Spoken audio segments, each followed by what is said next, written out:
welcome everyone who's here tonight.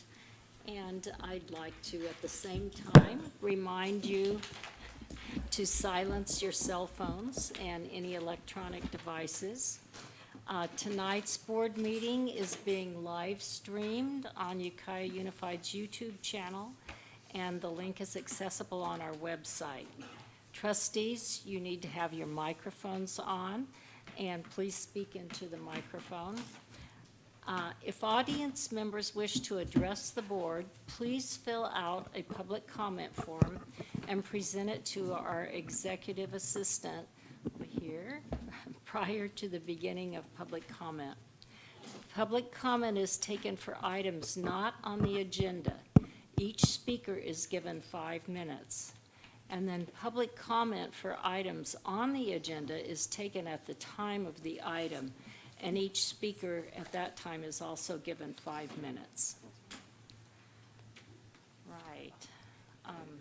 And I will remind you about the public comment again when we get to that point, if we have any. So, do we have any comment? Okay, all right. So at this point, we will have the flag salute. So Trustee Fernandez is going to lead us in a flag salute. Oh, we have no flag. They were borrowed for the graduation. I know exactly where they are. I know where. Well, Katie's gonna grab the flag. that's serious.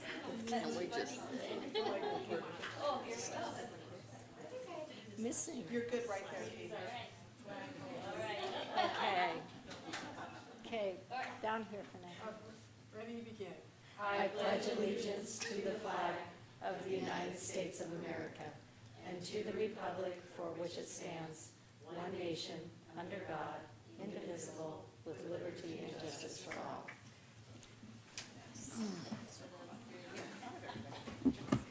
Thank you very much, Katie, for your help. So at this point, we will report out from closed session. So do you have anything, Superintendent Kubin, to report out? Okay.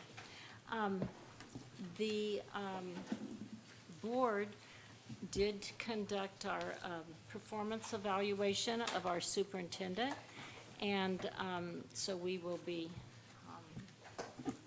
looking at her contract further on in the agenda. Get ready. She said, get ready. Okay. So at this point, we need to have an approval of the agenda. I move the agenda as presented. Do we have a second? I second. Okay, all in favor? Aye. Aye. All right. And since we have no public comment, we would like to have a report from UTA at this point.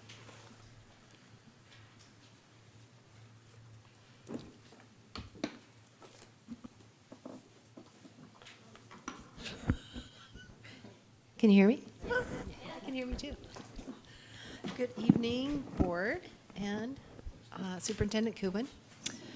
UTA is so excited school's out, all of us.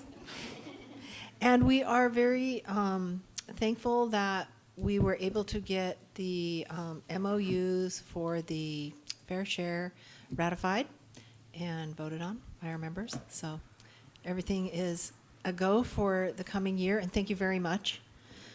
We were very appreciative. And we have 4 teachers attending the CTA Summer Institute at UCLA this year.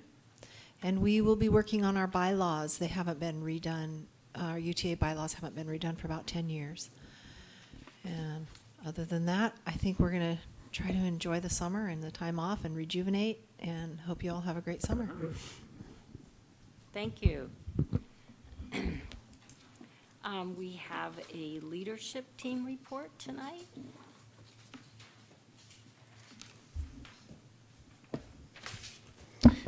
Hello.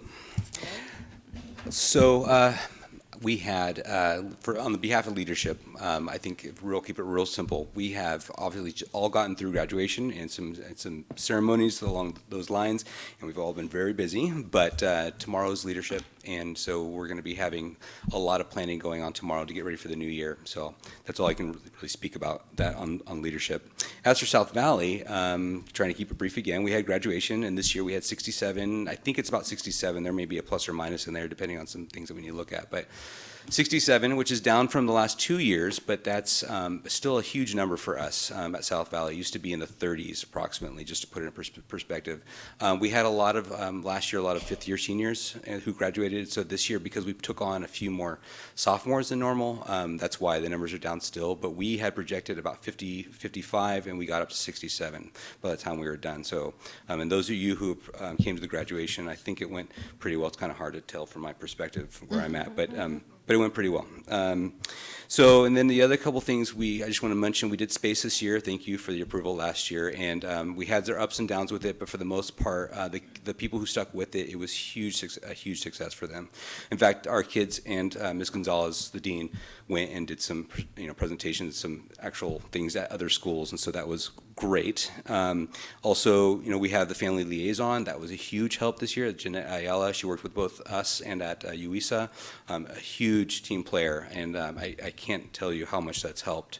We did all these kind of crazy things at South Valley. You probably know that. We do the advisory this year, and that's been helpful, meaning that the one teacher works with a group of about 20 students throughout the entire year to build kind of a family atmosphere to get these kids kind of pushed along. And we see the results in kind of things like this. Like we had one minor physical altercation this year off campus, and that's great, right? We've had, and that's been going on for the last. It's not just me, but under Holly as well. We had, just a really good year in the way of any issues along those lines. We had a little bit more suspensions this year, and I can talk about that at a later date about why that may be. But for the most part, we had a great year. Just kind of moving forward, we're right now, my teachers decided to stick around for an extra 3 days after paid to work on some changes for next year. We're going to focus heavily next year and moving forward on internships for our kids, all of our kids. There's a program, if you want to take note of it, you can look at it yourself, called Big Picture. We're not implementing it next year, but we're just kind of getting ready for it. And hopefully I'll give you some more reports out throughout the next year so you can see what we're doing. That combined with a full-blown mastery learning system to make it happen, we'll be doing that next year, and I can talk about more later on too. But so there's going to be a lot of changes, and this is completely, even though it's kind of like some things I brought up, the teachers have completely taken it on and are moving forward with it. So I expect to see some really great things out of that, including increased attendance because the kids are going to want to be there. So in general, that's the news from South Valley, and thank you for all your support this year. I really, really appreciate it. So. Questions, board? Yes. I wanted to let you know that it was a great graduation. Thank you. Yes. Thank you very much. Yeah, you did a nice job. Really appreciate you coming.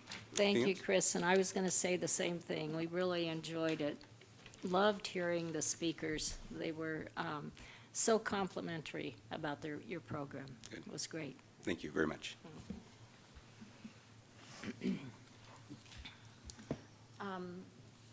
We have a list of donors who have, over the last month, made donations to various schools.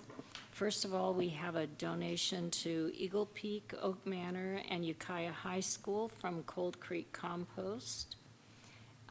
We have an anonymous donation to district-wide to donate uniform clothing for homeless students. We also have a donation from Sharon Pamelia to South Valley High School, a donation from Penny Walker to Ukiah High, from Seroptimist International of Willits to the Young Parent Program, and to Ukiah Educational Foundation, the Jean Chubon Fund, to Ukiah High School. These donations amount to $14,092, so we're very thankful for these donations. Do we have a motion to accept them? So moved. Second? I'll second. All in favor of accepting these donations? Aye. Aye. Okay. Right. At this point, we're going to hear about our facilities master planning process. So Penny is going to introduce that. Good evening. I'm pleased to present our lead architect from JK Architecture, who's been working with us in our master planning process, Derek Lebrecq. And he's brought a presentation for you to update you on our process. It's been really exciting and informational the whole way.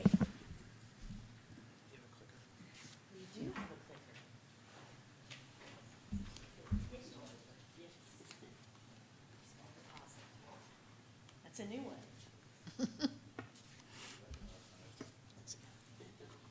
Well, good evening, members of the board, Superintendent Cuban, and community. It's an honor to be here to present to you an update of our facilities master plan process. There's a lot of information in here, but part of it was I wanted to share with you really the depth of process that we've gone through within the community and across the district. It's not my intention to hit every slide in depth here. They're there for your reference, but what I'm going to do is I'm going to hit the process that we've been through at a very high level, and then focus on kind of where we've landed as we've best understood the school site transformations and the visions for each campus.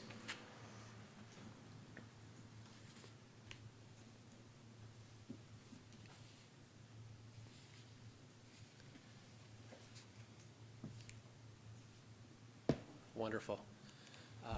So essentially the process that we've been through has been through this vision of imagine, design, and create. The foundation of our facilities master plan has really come through active engagement of over 30 steering committee members who have been with us for 5+ meetings, 12+ hours from January through May. We've gone through to understand what the district's vision and goals is. We've gone through to look at and understanding what's unique about this community, understand the past, the present, and the future, understand your graduate profile. What are the types of facilities that we want to create to support the outcomes that you're trying to achieve? What are the educational goals, where we learn, how we learn, and what we want to learn? We also spent some time looking at industry and best practices that exist in education. Let's not reinvent the wheel, but let's pick up on the best practices that exist. Spent a lot of time with the steering committee, and we're going to talk about this here, about really understanding this district and community's LCAP goals. Foundationally, our facilities master plan is built on the understanding of your LCAP goals. Once again, this committee has been our benchmark in really establishing this roadmap.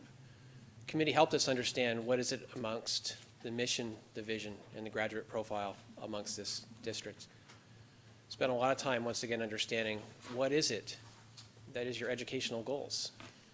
And where we landed was that notion that if our goal number one is to design and implement an educational program that prepares students for success in college and career, then what are those types of facilities that we need to be thinking about? So we kind of cataloged the essences of flexible furniture, of labs, of teacher collaboration spaces, of libraries as fundamental facility components that support LCAP Goal 1. As we looked at LCAP Goal 2, to create safe, positive, orderly, productive, healthy, and respectful learning environments that value diversity and collaboration, we thought about the facilities relative to community connection and access and egress to and from our school sites, outdoor learning environments, small group environments, resource and support programs as facilities that are foundational to supporting LCAP Goal 2. LCAP Goal 3, really about engaging our parents and community in collaborative partnerships that support students and success. We thought about that essence, essentially facilities that promote wellness in the whole child, support parent, community, and business partnerships. Think about fields, presentation space, and gathering space. So essentially, we've cataloged the facilities that exist in our school as to how best to align with the LCAP goals for the districts. Concurrently with that process, we went through an extensive review of understanding the existing assets across every campus and every school site. The first thing that we did is we sent out a survey to the school sites. We asked that administration, teachers, maintenance grounds, parents, students, essentially give us their perspective. What's working, what's not working? What can we do to improve our facilities? From there, we conducted school site interviews with the principals when our facilities team came on the campus, extensive collaboration with Gabe, custodians, and grounds. And then we also brought an independent set of eyes because we really wanted to understand what is it that our facilities are working for us and what's not, and how do we make sure that we begin to kind of move that thing forward. As well as throughout our steering committee processes, our community workshops, we continue to garner feedback as to everyone's input relative to our existing campuses.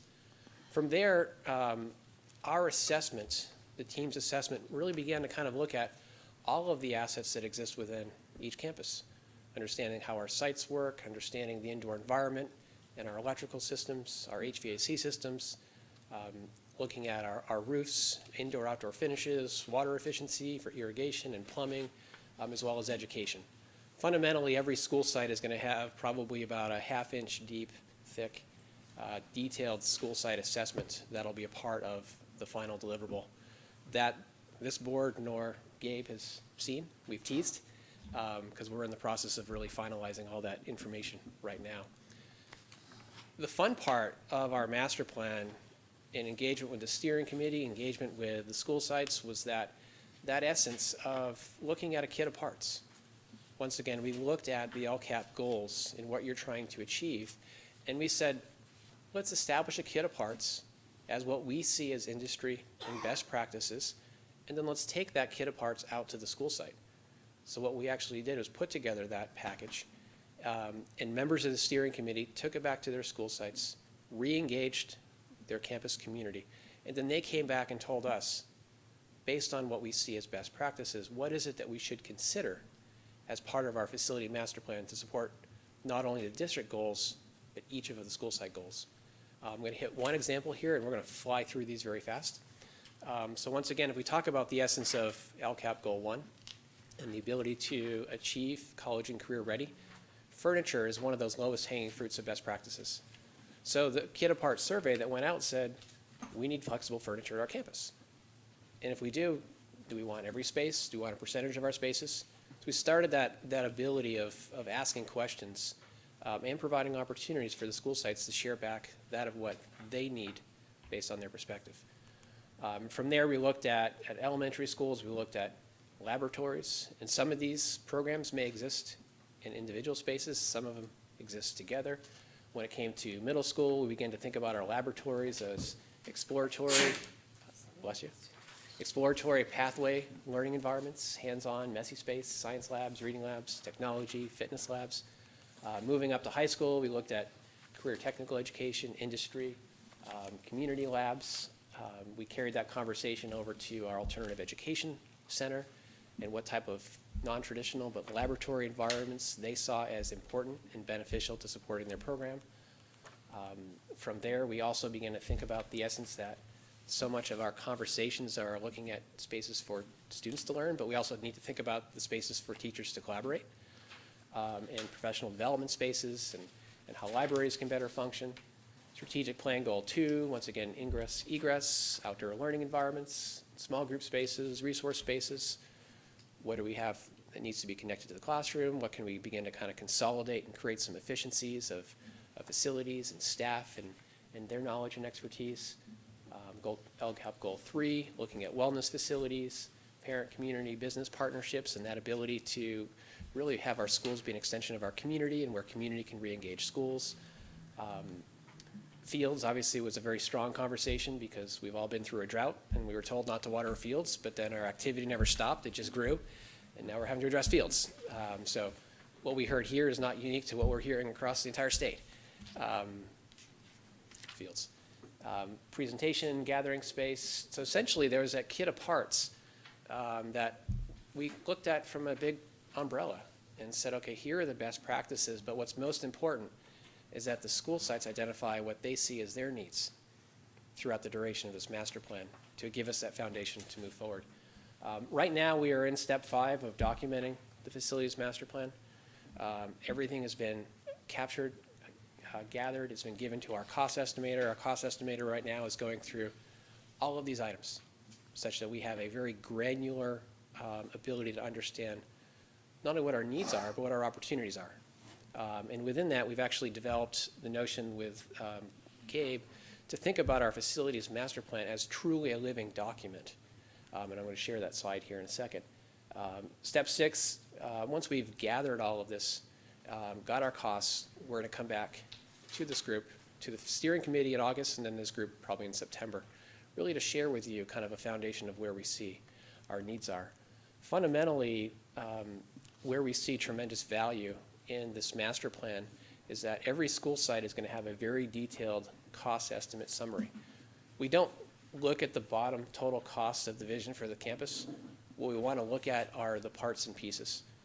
So everything across the campus is going to be defined by school site and by each of the buildings in the campus. It's going to be identified by the systems and components within each building. And then from there, we're going to identify the code items. What do we have to do? The maintenance items, what do we need to do and should be doing? And then what are the kind of elective master plan LCAP goals and things that we want to do? So it gives us an understanding as to how to continue to move forward with our projects based on our available funding and based on the educational goals for this district and community. Our process to date, we are down here at the star for today's board presentation. Once again, we'll come back in August when our costs are finalized and we're really wrapping up the master plan. And then once again, present back to the board in September. So that's our process to date. What I want to do is flip through very quickly each of the campuses. Common themes, not uncommon to a typical elementary school. Pick up and drop off is always the most funnest experience for everybody. So we began to really look at all of our campuses as how do we improve that, not only for, I'd say, the sanity of parents dropping kids off, but also for the safety of students and the safety of our community. That's one of the common themes. Another common theme is we see opportunities of funding from the state based on the ages of our portables. So the master plan is saying, you know what, in a perfect world, we want to get rid of a portable, which is supposed to be temporary, with something of new construction.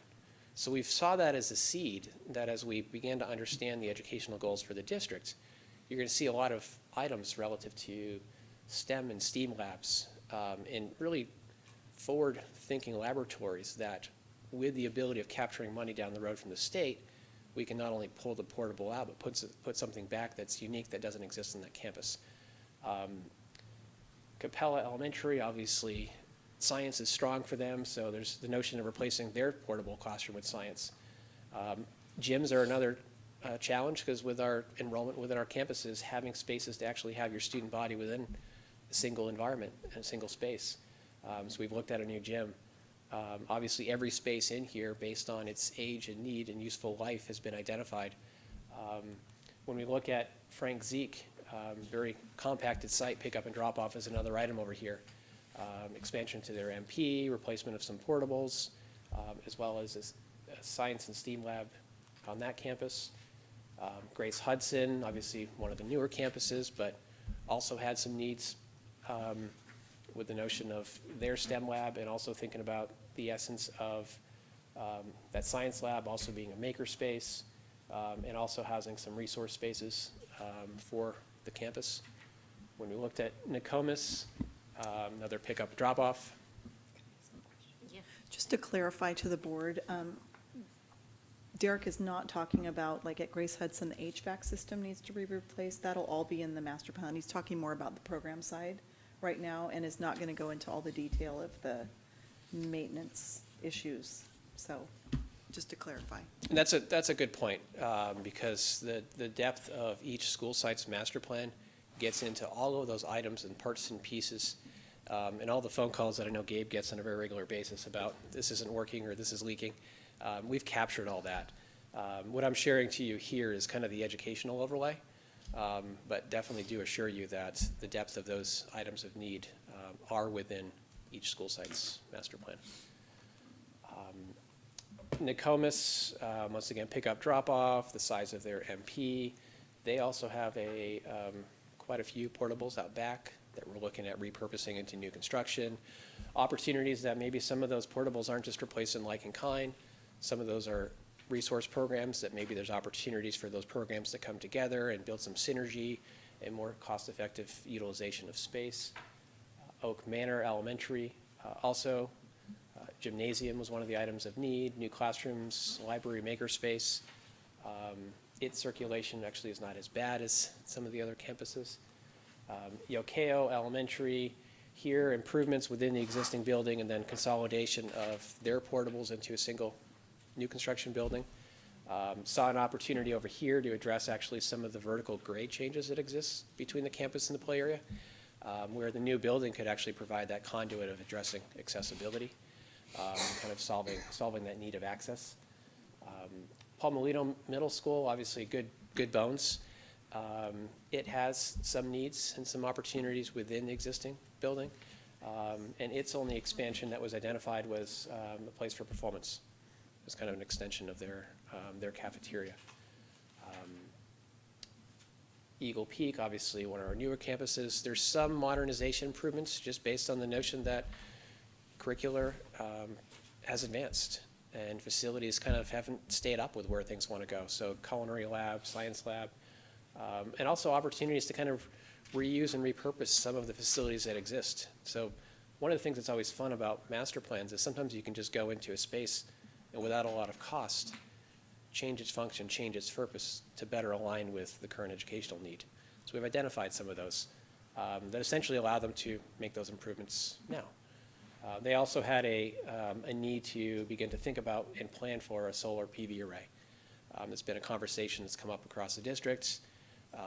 This was one site specifically that had identified its need, because I also think that sits within PG&E's territory, which is a better likely candidate for renewable energy. Ukiah High School, obviously in great shape, some great bones. The signature piece here from the new building was really looking at an opportunity of kind of addressing, creating a wellness center. Not only a wellness center opportunity for the campus and the students, but possibly the community. Thinking about the essence of social and emotional wellness center, parent engagement, practice gym, weight room, aquatics, locker rooms, and addressing some of those pieces of the program that is kind of still outstanding. This, amongst that, I missed it on some of the other campuses, are also thinking about how our fields, maybe we begin to think about synthetic, maybe we begin to think about other surfaces that can support our campus needs, can support our community needs in a shared use, and whether or not that's the upper field or the field, kind of the football field around the track, some opportunities on that end.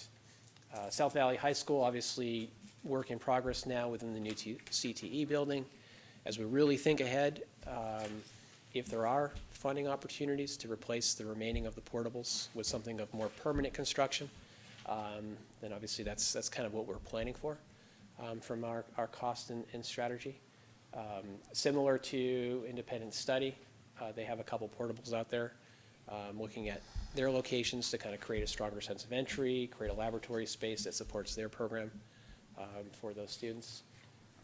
Adult School, another candidate for possible portable to permanent replacement. What was fun about this one was that there's actually an existing open space between two rows of classroom buildings. And the concept was, well, maybe we just come in and put a shade structure to actually create a location for students to kind of gather. Kind of one of those low-hanging fruit pieces that the school site hadn't thought about.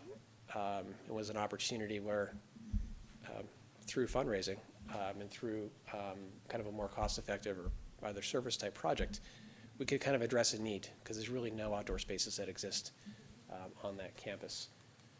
And we have looked at possible collaboration with Frank Zeke of pickup and drop-off and how to address some of those unique relationships that exist based on that, those two programs. So that, at a high level, is kind of where we sit within our master plan process. Do we have questions from the board?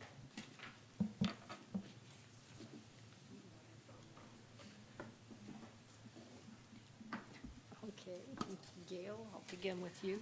You were first.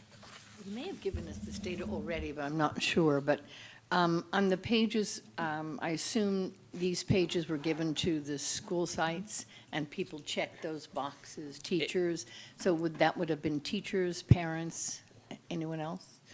So that kit of parts, yes, was essentially brought forward back to the school site from members of the steering committee, as well as the school site principals. It was up to them as to what type of outreach they conducted. So that outreach may have varied from the school to school, but we obviously encouraged that engagement. And I think the campuses had been previously engaged, so there's probably some assumption of that. So yes, it was that survey that was then identified and given back to us, and that's what we have folded into our master plan as a baseline for moving things forward. So would we get the data that was contained on these from the school sites? For example, how many people felt that they wanted an exterior space, or how many felt that, some of these other things were more important? We can definitely share with you the raw single copy that came back to us. Unfortunately, I'd have to go back to the representative for that campus to understand how that survey was conducted back. I mean, I'd be curious to know that. I don't know if no one else is, then never mind, but I would just be curious to know how people actually voted. No, that's right here. Megan? I love all this stuff. It sounds awesome. We should do it all. But I kind of lost track of what is the end goal? Because we obviously don't have the money to do all these things that I think are awesome, and I just have been disengaged from this process. So, is this? And I'm moving ahead. Is this what we need to do in order to do a parcel tax? Is that what this is about, partly?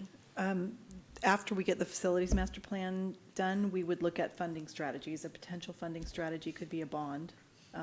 Bonds fund facilities, parcel taxes fund programs, so you can kind of think of them differently. And then we also have a lot of modernization eligibility. Larry Furchaw, who's going to be talking to us about our developer fee study, they did an analysis of our eligibility for modernization. And we have a lot of eligibility coming up at different school sites. Unrelated to developer fees? Correct. Okay. Those are, if the state is granting modernization funds, and those are always, that you have to have a match. And so that's why sometimes it's good to go out for a bond, because the bond helps with the match. So when the facilities master plan comes back, we will also be looking at funding strategies. Okay, so this isn't totally outside the realm of possibility, because it felt to me like a wonderful fantasy. But you're saying it's not actually Right. all fantasy. Some. It's not all fantasy, no. Okay. There are a lot of gyms in the plan, though. Right. They might be partly You know, fantasy, but I'm not, I know as a community, we need a lot more gym space. We have a super active rec Right. program for our kids in the community, and I know that gym space is at a premium. So I always hear that in the community, that we need more gym space. We as a But- community. but we- you feel optimistic that within the next 10 years, we would be able to accomplish more than 10% of this? I would think so, yes. Like 50? I can't Can't say even yet, take it. because I can't, I Well, haven't seen the funding I'm just trying to strategies figure yet. out how much you want to really delve into it, or we're still out in the light. A little update to that. Typically, districts at a minimum of 5 years, maximum of 10 years, will go through a master plan process. Because you want to identify essentially where's our baseline, where are we? Because the reality is we're spending money every day. Prop 39, obviously deferred maintenance has gone away. Hopefully things are getting better. We're getting things turned around.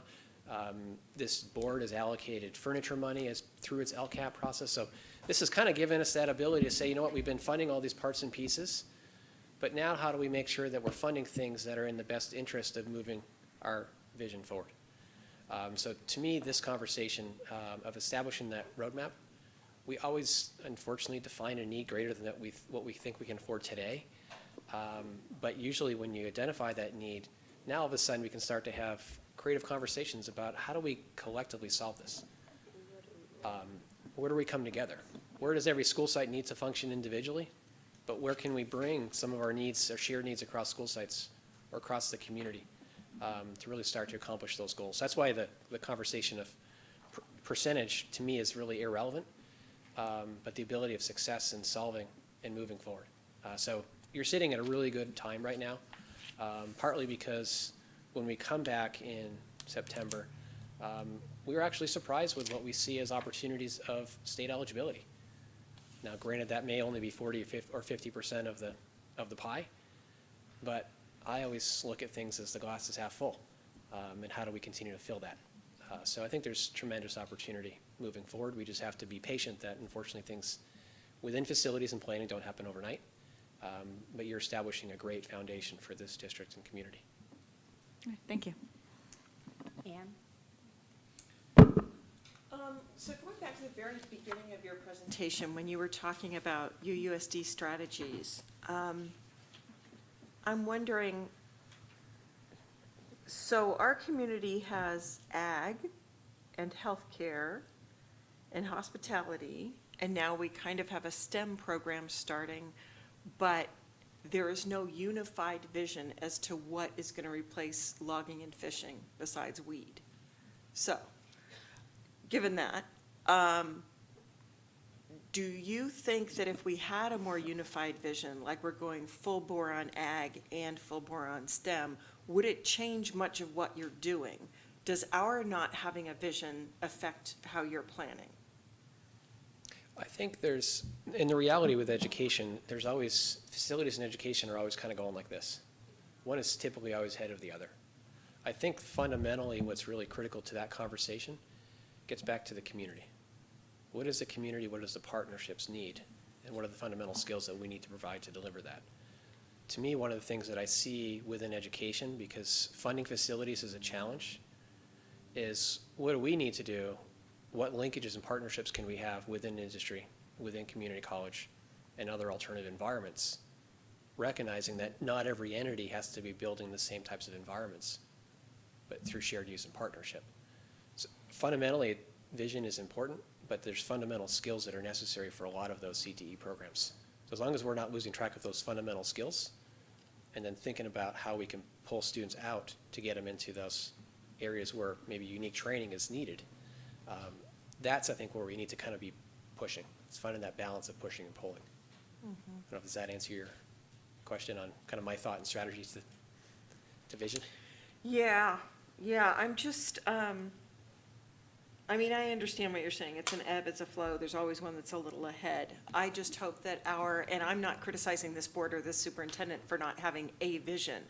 I just think that over the years, we're eventually going to decide on a couple key industries that we're going to invest in. So on a very small scale, we're investing in hospitality through South Valley and STEM, but I don't know that those are bigger investments that involve the city and the county and things like that. So I'm just hoping that we're not making everything so generic for you that you can't do your best work for the next 20 years for us because we're being too generic.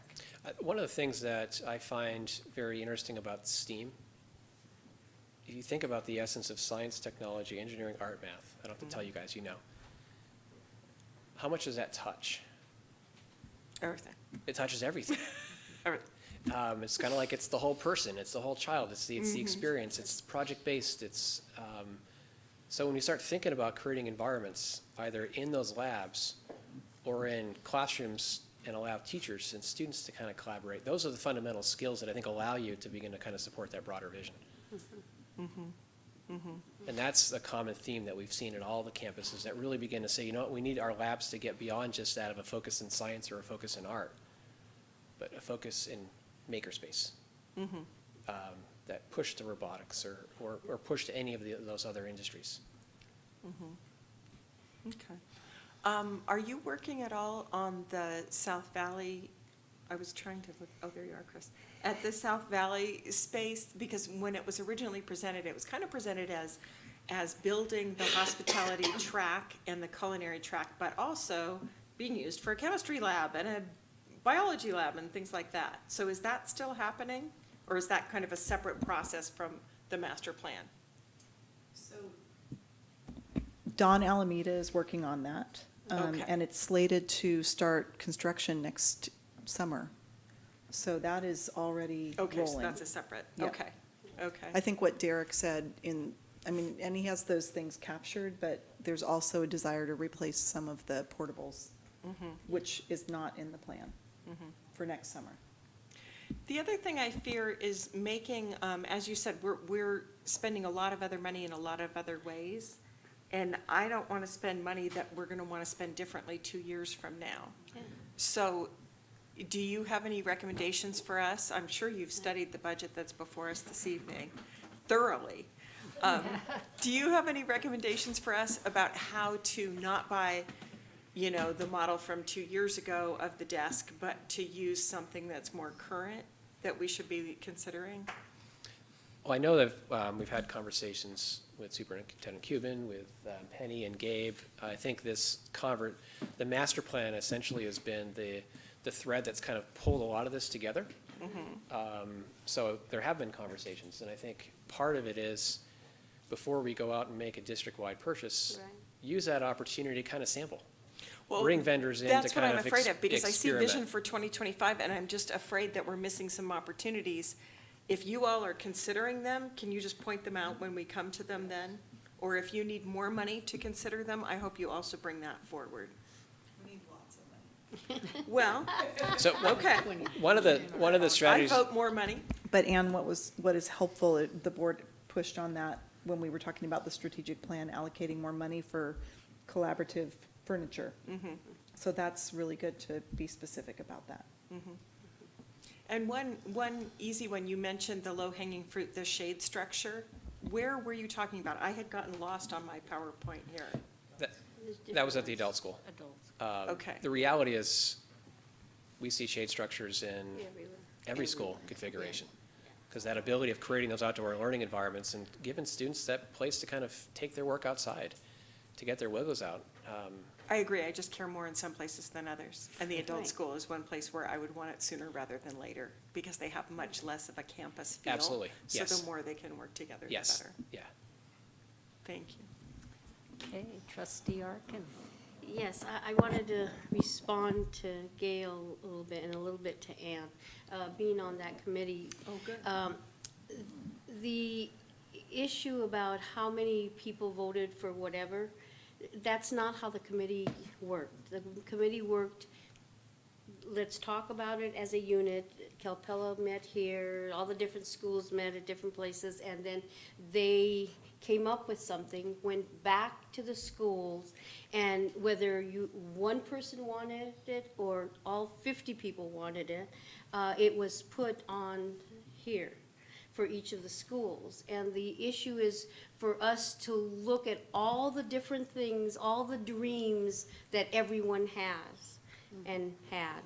And the bottom line is, in the end, we're going to be looking at it more in August when we have a more thorough presentation. And they're not going to decide what to do. They're going to be our helpers. We're going to decide what we want from what the different schools have said. And what you're talking about, Ann, is if we feel that it's really important to do that for the adult school, then that's a commitment that we will do. And Dawn will look for the money, we'll look for bonds, we'll do for all that kind of stuff. But these are the things that all of us couldn't have thought of what to do, but the individual schools and the people in it did. And like I say, some of them were crazy and some of them were great, and we'll see what we really end up with. But some are similar, and we, at this point, can't afford all of it, too bad. But like Ann, you're talking about, we're worrying about 2025. I think we're gonna go along what we're gonna be needing now in a more immediate issue for us, and later on, as time goes on and more money is available, we'll then just add to that. And so we're not done. This is just actually, it's been a very interesting committee. And it's lots of crazy things. It's like, whoa, how, I never realized that Oak Manor wanted another track. and she's working very hard for that. So it's really a nice thing for us to look at it that way, and then we'll see what we can do. Just like we do programs. We've tried to filter everything back through LCAP. just to try to get Yeah. some of those yeah. extremities that may be a little more personal based. What I love about where we are in this process now is that whenever you have money, it's like burning a hole in your pocket. You want to spend it. We don't now. We have some. So we have an ability to look at pilot projects and small projects and pair it with professional development and to create that foundation and to test it and make sure we get that buy-in and then be able to move forward and roll. We're sitting in a really good position now. So I wouldn't be shy, I wouldn't be concerned about how much we think we can accomplish, but how do we use this in a positive manner to foster a cultural change? Transitioning into 21st century learning and project-based learning is obviously a major change that obviously we're all in the middle of. We got a great opportunity with this to help facilities move that conversation forward.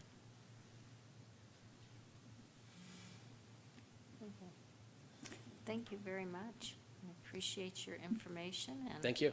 we look forward to seeing you again. Look forward to coming back. Thank you. Okay, Penny, you now, Show today. It's the Penny Show today. the Penny Yeah. Show, yes. So receiving and reviewing the developer fee justification study drafts, a little background, we aren't currently collecting developer fees, as you all are aware, but we have had increased enrollment throughout the district over the past several years.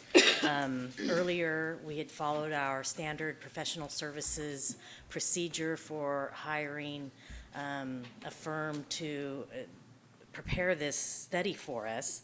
And we are happy to have Larry Furchaw here from Cooperative Strategies to walk us through the studies. This is Larry. I think there's a presentation. Again, my name is Larry Furcha. Thank you, members of the board, Superintendent Cuban. It's that one. Yes, sir. I think you have this one in front of you too. So kind of reiterate some of the things that Penny mentioned.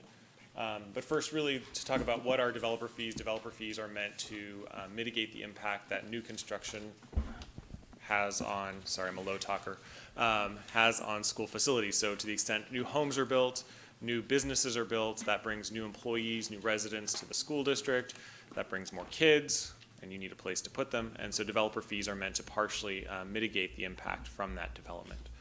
We talk about level 1 fees here. That implies there's a level 2 or more type of fees, and there are.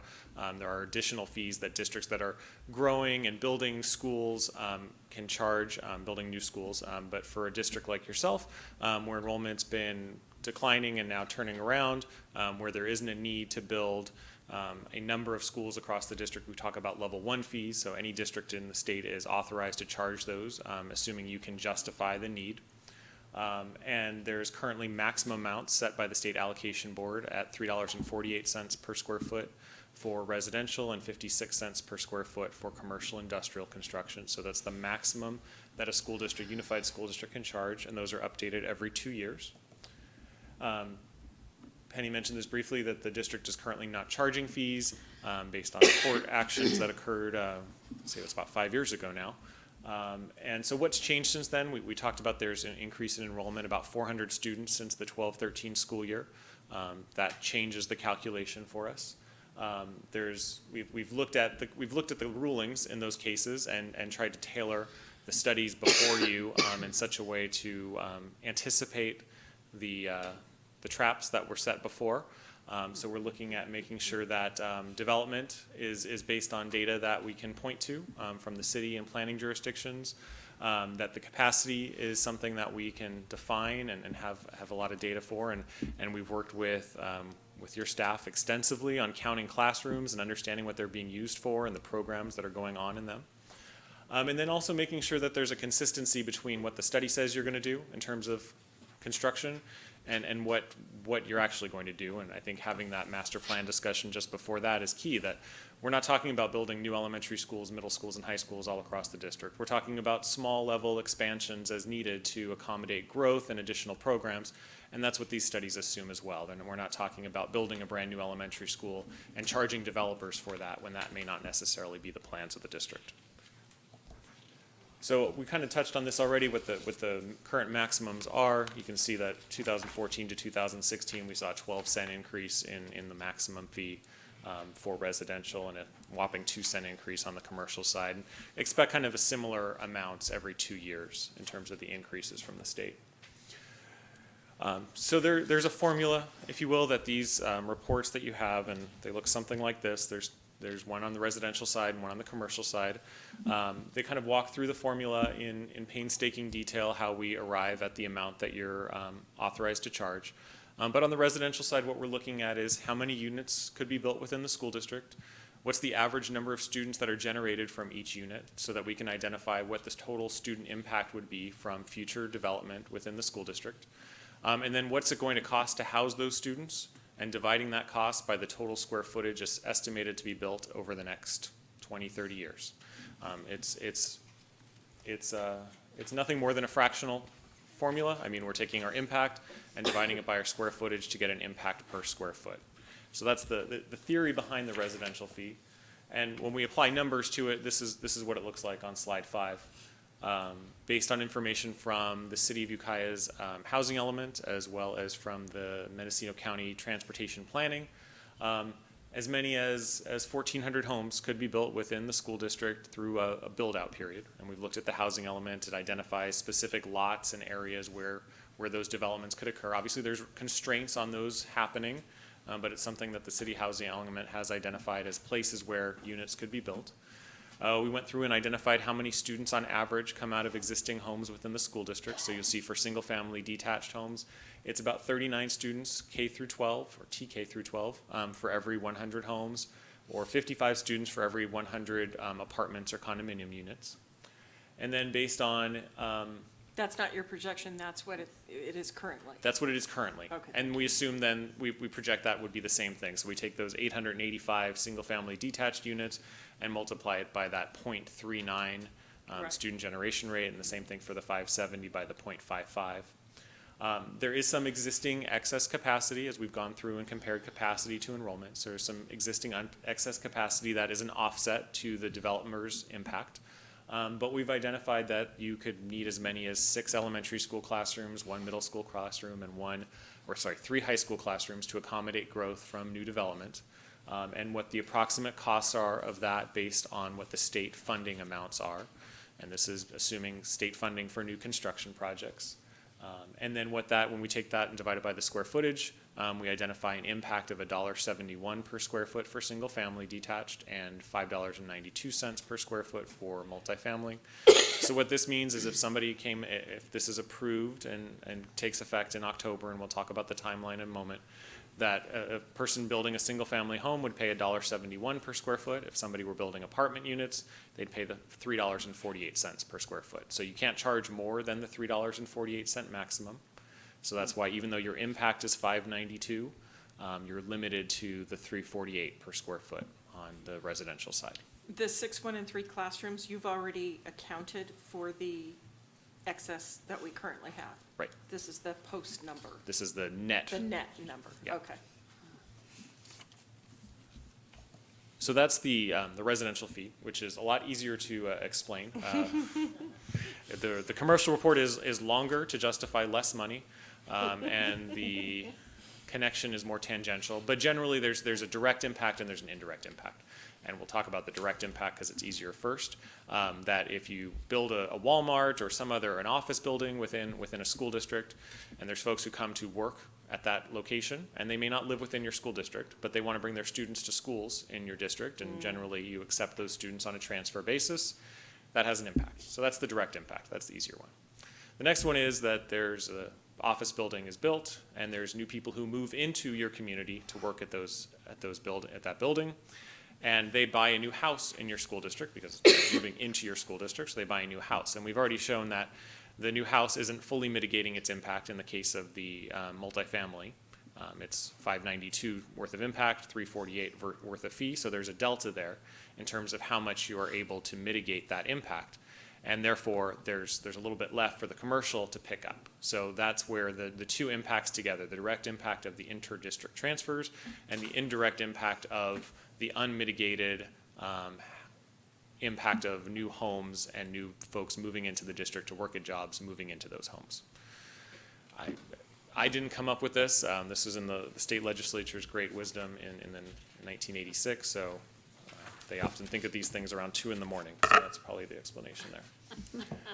As we mentioned, the maximum amount would be 56 cents per square foot. We don't justify the full amount for any of the 6 categories. There are 6 categories identified by statute that we have to identify potential fees for. So you'll see the range of fees of 8.7 cents per square foot for a hotel motel, being the smallest, and the largest being an office at 26.9 cents per square foot. And what really drives those differences is employees, the number of employees per square foot. The higher the employees per square foot, the more impact that we see in terms of student generation. So that's why offices with a higher employee per square foot ratio, as opposed to hotel motels with a low employee per square foot ratio. So in terms of timeline, we're here tonight to present these initial drafts for your review and comment, for comment from the public over, this has been posted on the district's website, so for anybody who has comments on it from the public to really give enough and ample time for any feedback. With the idea that we would have any feedback we'd have would come in July, so that by August 3rd, we could finalize these reports and make them available for their final public review period. We're required to have them available for 10 days in their final form prior to adoption by the board. We'd have to notice the public hearing that would occur at the August 17th meeting. We have to notice that twice, on August 4th and 11th. We'd hold a public hearing on August 17th for the board to consider any public comment, and then consider adoption of a resolution adopting the studies and imposing these fees. And the district would then, if approved by the board, would submit documents to the city and the county indicating your action, and then 60 days later, on October 16th, the new fees would take effect. So, and finally, this just lays out in one slide the various fees that would be applied to the different types of development. So you can see the $1.71 for single-family homes, and then $3.48 for multifamily, and then the various fees for the commercial industrial type construction. And with that, I'd be happy to answer any questions or go over anything in more detail. Okay. Do we have questions?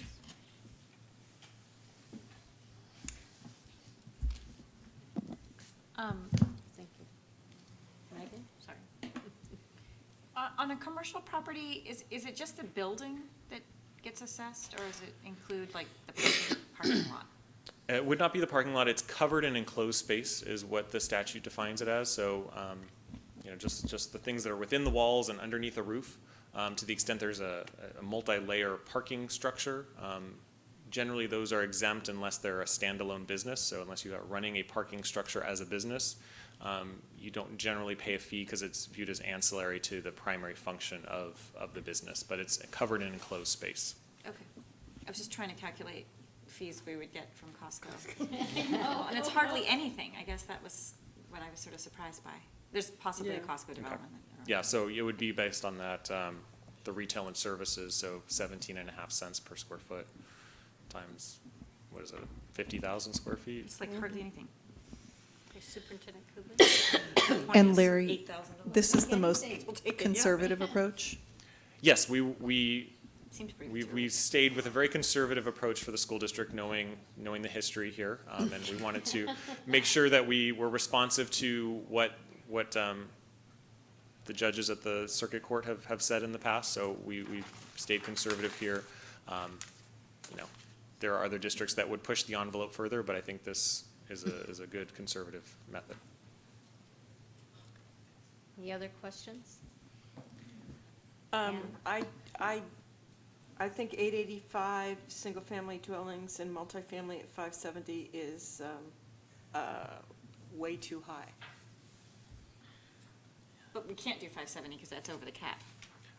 Interesting. No, I mean, Oh, I'm the- sorry, I'm talking, when you look at our area, there's 100 units that could go in at Lovers Lane. There's 100 units that could go in at Gardens Gate.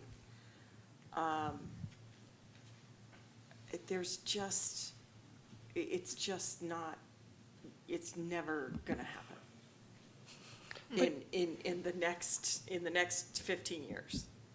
those numbers are not gonna happen. And I think we're getting ourselves right back where we were before, if you're depending on the city of Ukiah housing element, because in reality, I mean, I understand the problems before weren't just with what we relied upon, but also how we did or did not present that evidence of what we relied upon. But even so, I think those numbers are unrealistic.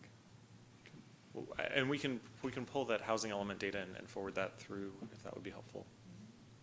And I mean, there are commentaries on why there could be restraints on various types of developments on those particular parcels, and we can go through and talk about those. Yeah, Zoe? But on the other side of that, don't you also think, or at least I thought when I was looking at that the number of spaces that we have at the schools, it was a very high number, which doesn't really seem like we have all those available spaces when we look at our schools. So I thought maybe those would sort of cancel each other out, because it said, I don't remember now, do you remember how many spaces it said we had available? Particularly in middle school. I mean, Yeah, the middle school, which would only be Eagle Peak, really.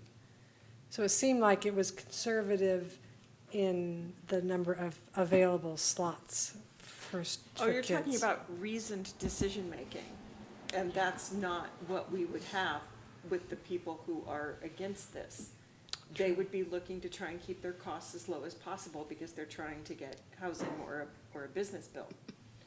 And so I don't think the fact that we've overestimated on one end is really gonna make up for underestimating on the other. so, I kind of, I don't know if I disagree, but I'm trying to reach back in my memory about the debacle we had last time. And if I remember, the critics felt like the consultant we hired, who is not you, was given the charge to just figure out how to justify the maximum. Just do whatever you can to justify the maximum. And the fact that we're not doing that here, I mean, in fact, we're not even close to the maximum amount that we would be allowed. Right, we're not close to the maximum that we're about half the amount that we could legally charge set by the state, right, for single family, and quite a bit lower for commercial as well, shows that our efforts were not just about trying to justify charging the maximum amount allowed by the state. And I guess I agree with Zoe. I think we were over generous with the amount of space we're saying we have. Again, particularly the middle school level. I mean, we don't have any room at Homelita. But that's your opinion. That's not what the consultant Dixon said in 3 reports that she gave us. But we know our sites better than Dixon, or, to be honest, any Oh, consultant. I can't wait for that testimony in front of the judge. We don't think we have enough space when your Can I clarify planning something? consultant Yes. said you did. I have something to say too. I don't think that's a winning argument. It is. We understand the realisticness of, let's say we had an explosion of 100 students in Ukiah. If we were saying, we're sorry, you can't go to the school down the street because the consultant told us there's room over in Eagle Peak, that wouldn't go over well either. We understand the realities of how our community works. So, but anyway. Superintendent Cooper. I just want to clarify in Dixon's report, her very last report, we clarified for her all of those facilities spaces to a more realistic use of those spaces, and there was not a tremendous amount of excess space. But for this study, we told Larry and we scoured all of our lists for the most conservative approach. Most conservative approach. That's why it looks like we have a little bit more capacity, and Larry even removed that from a possibility of what is needed. So anyway, this is the most conservative approach. I think that we have to be proactive here because we don't really know what the future holds for Ukiah, for what's going to happen here with population. We've been growing steadily over the last, 4 years. And it takes a long time to make changes. It takes a long time to add buildings, and that's not even counting if you did have to build a new school, how long it would take. And if we don't look at collecting developer fees in case these buildings materialize, then we're gonna be holding the bag. I mean, I think we have to, have a little bit of, foresight here. And maybe I just add one more thing. I mean, we're bringing this to you at the kind of beginning stages of this draft. The district's also going to be reviewing this with its legal counsel that was part of this process and has been assisting in this as well. So that review is to happen as well. So the language in here, that can all change as we go through this 1+ month comment review digestion period as well.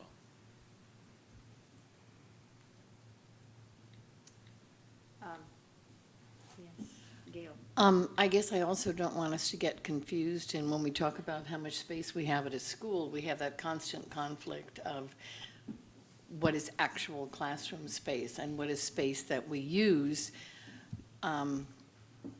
arbitrarily for program, but without that space, those programs cease to be effective.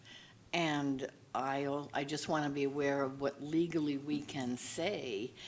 I know there was an agreement that we would maintain certain spaces at each school for counselors or reading programs or whatever. But the question is, were we to have that influx of students, can we justify this increase without giving up those spaces? We did take into account those uses of those classrooms that are being used for counseling or reading or whatever, that they can't be fully loaded with the loading capacity. Okay. So we have taken that into this very conservative approach as well. And just to add, I mean, you, as a district, you have the discretion to identify what your capacities are based on the educational program you're running. This isn't like the fire marshal coming in and telling you what the capacity of a school is. I mean, that's going to be based on how you are using it. As long as we're not being arbitrary or capricious in how we're identifying, and I'm not a lawyer, I just use those words, how we are utilizing those spaces, then I think we're being fair, and we've gone through and we've done a full inventory and identified what those uses are and what the loading standard is based on those uses. So I think we're showing a well-reasoned, logical way of identifying that capacity. Do we have any other questions? I guess I'm just, I feel like I'm wearing two hats here because my husband is involved with Rural Communities Housing, where we're trying to build affordable housing. So this has been a dividing wedge in our marriage for quite some time. You've been safe the last 4 years. But with the average cost of building a house at $200 a square foot, which was in the paper this week, and then I'm trying to calculate the cost at $1.71 a square foot would add to, say, a 1,500 square foot house. Just so we have the reality, because that's the reality that's going to be presented to us. Yeah. Okay. You know, I just have to say. Megan? Sorry. This system of us having to justify how much to charge developers is really not cool. I mean, this is a system set up by the state that is putting us in a position that is crazy. Why should we be, we're here running a school district. To have to justify what we're charging based on what we think might happen in our community in terms of development is really crazy. So I feel like we're put in a position that we have no way of winning. This is not our area of expertise. We're not people who are planning the community in terms of how many houses are coming. And that's why I'm voting for Megan Van Sant for state assembly member. I will run the campaign, sign up with me for volunteering. Well, I believe we do need a motion to receive accept the draft that has been presented to us. I move acceptance of the draft. I second it. All in favor? Aye. Okay. Thank you very much. Thank you, Larry. I'm surprised the angry people. And we continue with the Penny Show. What am I doing next? Okay.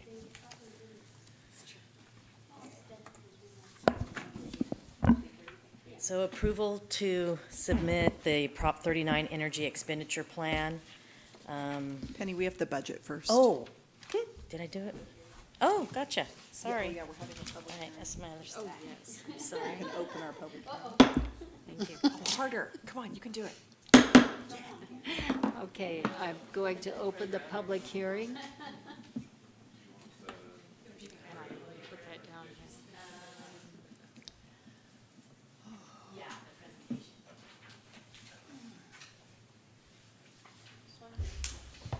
Okey-doke.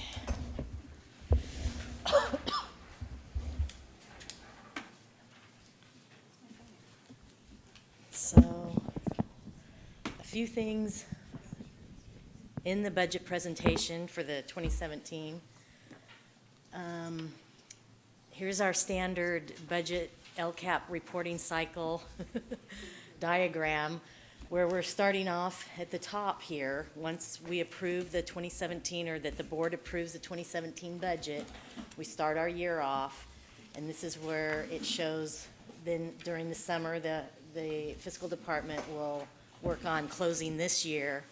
We'll do the unaudited actuals and then the rest of the reports throughout the year. And I think you're all fairly familiar with this now. So what's important to understand is this report is going to look at the final budget for 16-17, our best estimate, and then the original budget development for 17-18.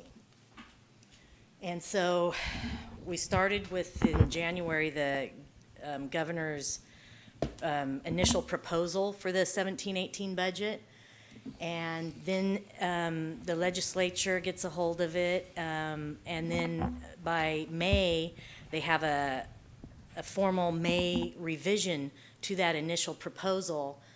And so what happens in between, in January, we understand what we think is going to happen in 2017.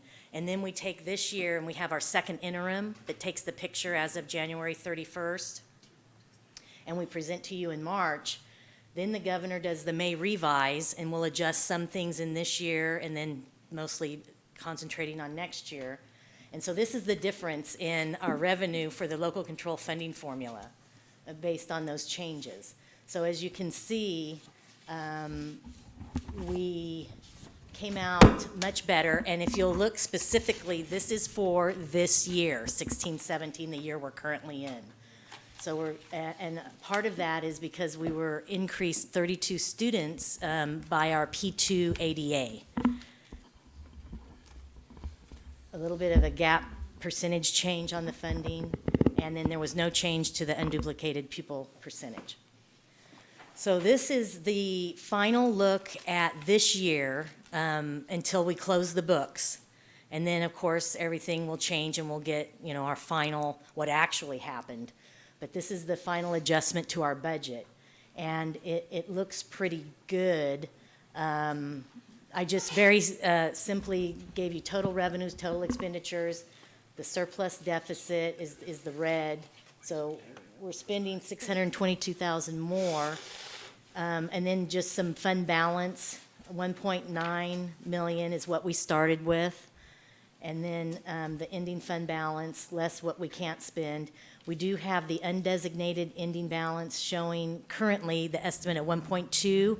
And I've added that to the reserve amounts to give us total estimated ending fund for the general fund this year and the reserves to bring us to the 6.7 million, which we get our 9.5% estimated. So we're there. Yay. That's only for 1 year. Correct. So, and then. Don't get excited. No, and then here is something I wanted to share on the minimum wage. I guess after showing the amount that was there, need to talk about things that we still have work to do on that will involve cost. And our the statutory increase to the minimum wage will require us to pay a minimum of $15 an hour to any employee by January 1st of 2022. And I've kind of done a color coding on the year and the area of our, this is a partial picture of our current classified salary schedule. This is updated, did one before, but since then we'd had the 1.79% increase this year. So this is an update. We're okay and compliant with the law until January 1st, 2019, and at that point, it's just those 3 little cells that are out of compliance. But we are working on that in negotiations. So here's another, huge piece that and that's also something every school district is facing, the minimum wage increase and our pension costs increase. So these are the percentages that we will be paying for PERS and STIRS. In 17-18, it's up to 15.53% for PERS and 14.43% for STIRS. And what that means is for every $1 of salary, we're paying that amount in pension costs. And the actual increase from 16-17 to 17-18 is over $1 million. So that was just talking about last year and some additional costs that are facing us. And so this is now the 17-18 budget.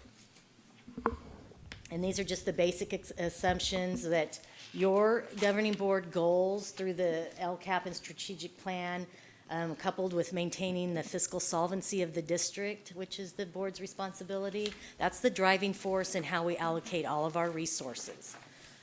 This is our daily attendance. We are using the P2 attendance because we're guaranteed that minimally to receive that. Now, if we get more students, then we'll adjust it during the 17-18 year, but we won't count them until we see them in their seats.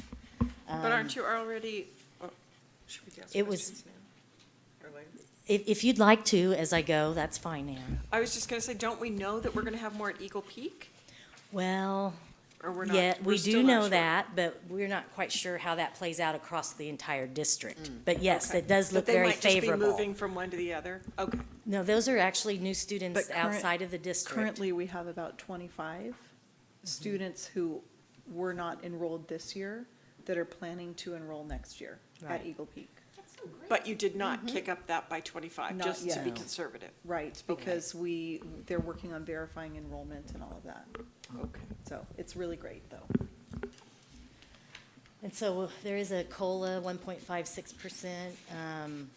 We don't automatically get that. We get, well, we won't talk about that right now. The gap funding rate, and we do have a decrease from the 75.25, I think, to 73.53% on our unduplicated pupil percentage, which is what generates our supplemental concentration grant funds. So that's down, unfortunately.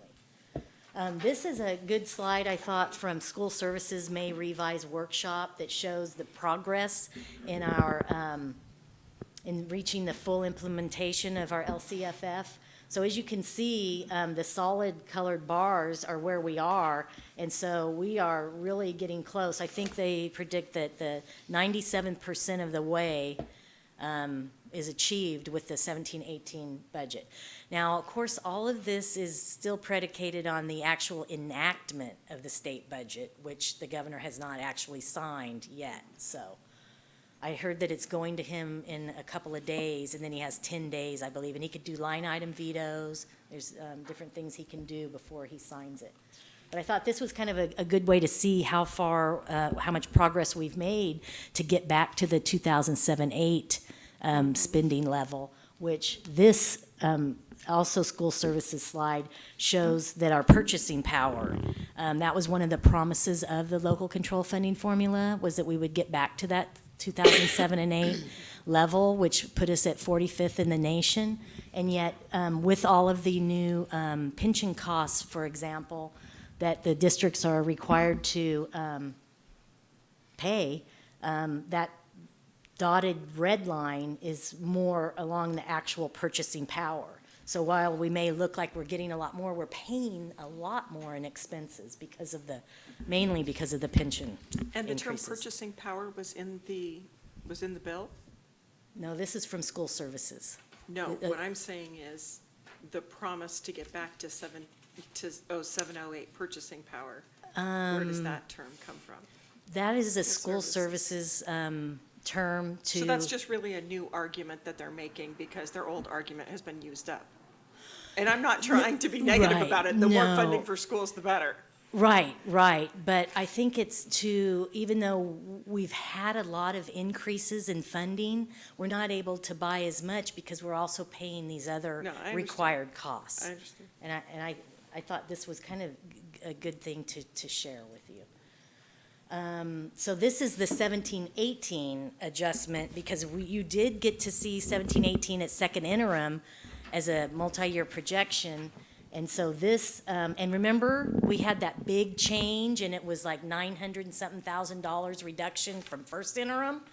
Well, we got most of it back, not all of it, though, in the overall LCFF. And then I break it out to the base and the supplemental concentration, the two main components. So we didn't get all the way back to where we were at first interim, but partly. So one-time funds for 17-18 in January, they told us that it looked like it would be $48 per ADA, which was around $260,000 for us. And then at the May revise, they more than tripled it, but then they said they wouldn't give it to us in 17-18. So everyone was recommended not to budget it, school districts, or to include it in the out years because some of the ties that were to it. Or the uncertainty of receiving it, I guess is a better way to put it. So there are 0 one-time funds in this 17-18 budget. However, recently, CASBO and AXA have reported a probable budget deal, which I'm hearing also now from school services, that there will be, unless the governor changes it before he signs it, there's going to be an amount. And a probability of one-time funds in 17-18 after all, if it ends up in the enacted budget, which it's looking probable that it will. So 17-18 revenues, this is just an overview of them. That LCFF source is, of course, our main type of revenue. We have other state revenue, local revenue, and then 17-18 does include $914,000 in from the reserves to balance us, and then that's also considering, that extra unappropriated ending fund balance that goes over to beginning fund balance in 17-18. And you'll be able to see that better in the multi-year that's coming up. So here's just a brief look at the overview of expenditures. The assumptions we use are the standard step and column. We do have a certificated reserve of 4.8, which we've hired 2 of those already for the teaching staff. We always consider savings from retirees, and the ongoing 1.79% increase is included, of course. Any new positions in the supplemental concentration grant. We saved, I believe, about $14,000 on our liability insurance, so that was a good thing. Everything else is, we do build our budget from scratch. We don't just roll it. So this brings us to the multi-year projections, and you guys will recall that I'm always talking about these because they're part of the requirement to determine how we're doing financially. The state and the county Office of Education, which has oversight of our budgets through AB 1200, they require the current year and 2 subsequent years, and we look at our financial status by seeing if we can pay our obligations in that amount of time.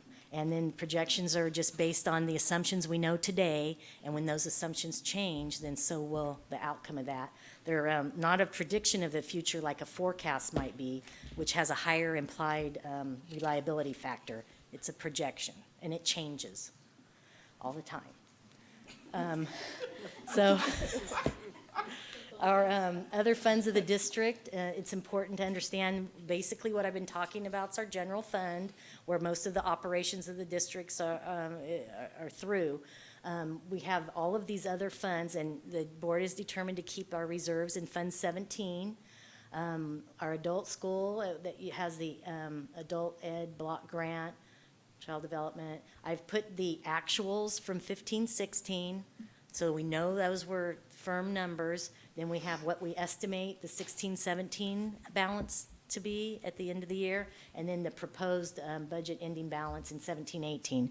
And I will say that the Capital Facilities Fund 25 will go down some in 17-18, but mostly in 18-19 because the 1.833 million for South Valley is funded through there. That Fund 25, that 2.2, that in 18-19 will be reduced by the 1.8, and some of it, a little bit of it probably in 17-18. Penny, can I just ask for clarification on Fund 51? It's Oh, 5 that's million. our, the Measure U, Measure H, the old bond. We still have $5 million there? No, that's, it gets paid. It's the assessments for the tax, property tax, and then the payment. It's nothing, it's just the mechanism of where that flows through to pay back the bond, because there's payments on it each year up, I forget how many more years we have, quite a few, but. But we did something to that a while ago. Yes, we refunded or refinanced, if you will, and saved the taxpayers, I believe, well over $1 million by doing that. I did add here our cafeteria contribution from the general fund. As you can see, in 17-18, we're projecting it to be less. Will we hear more about why it's going to be so much less later in the presentation? Probably not this presentation, but we could give you some more detailed information later.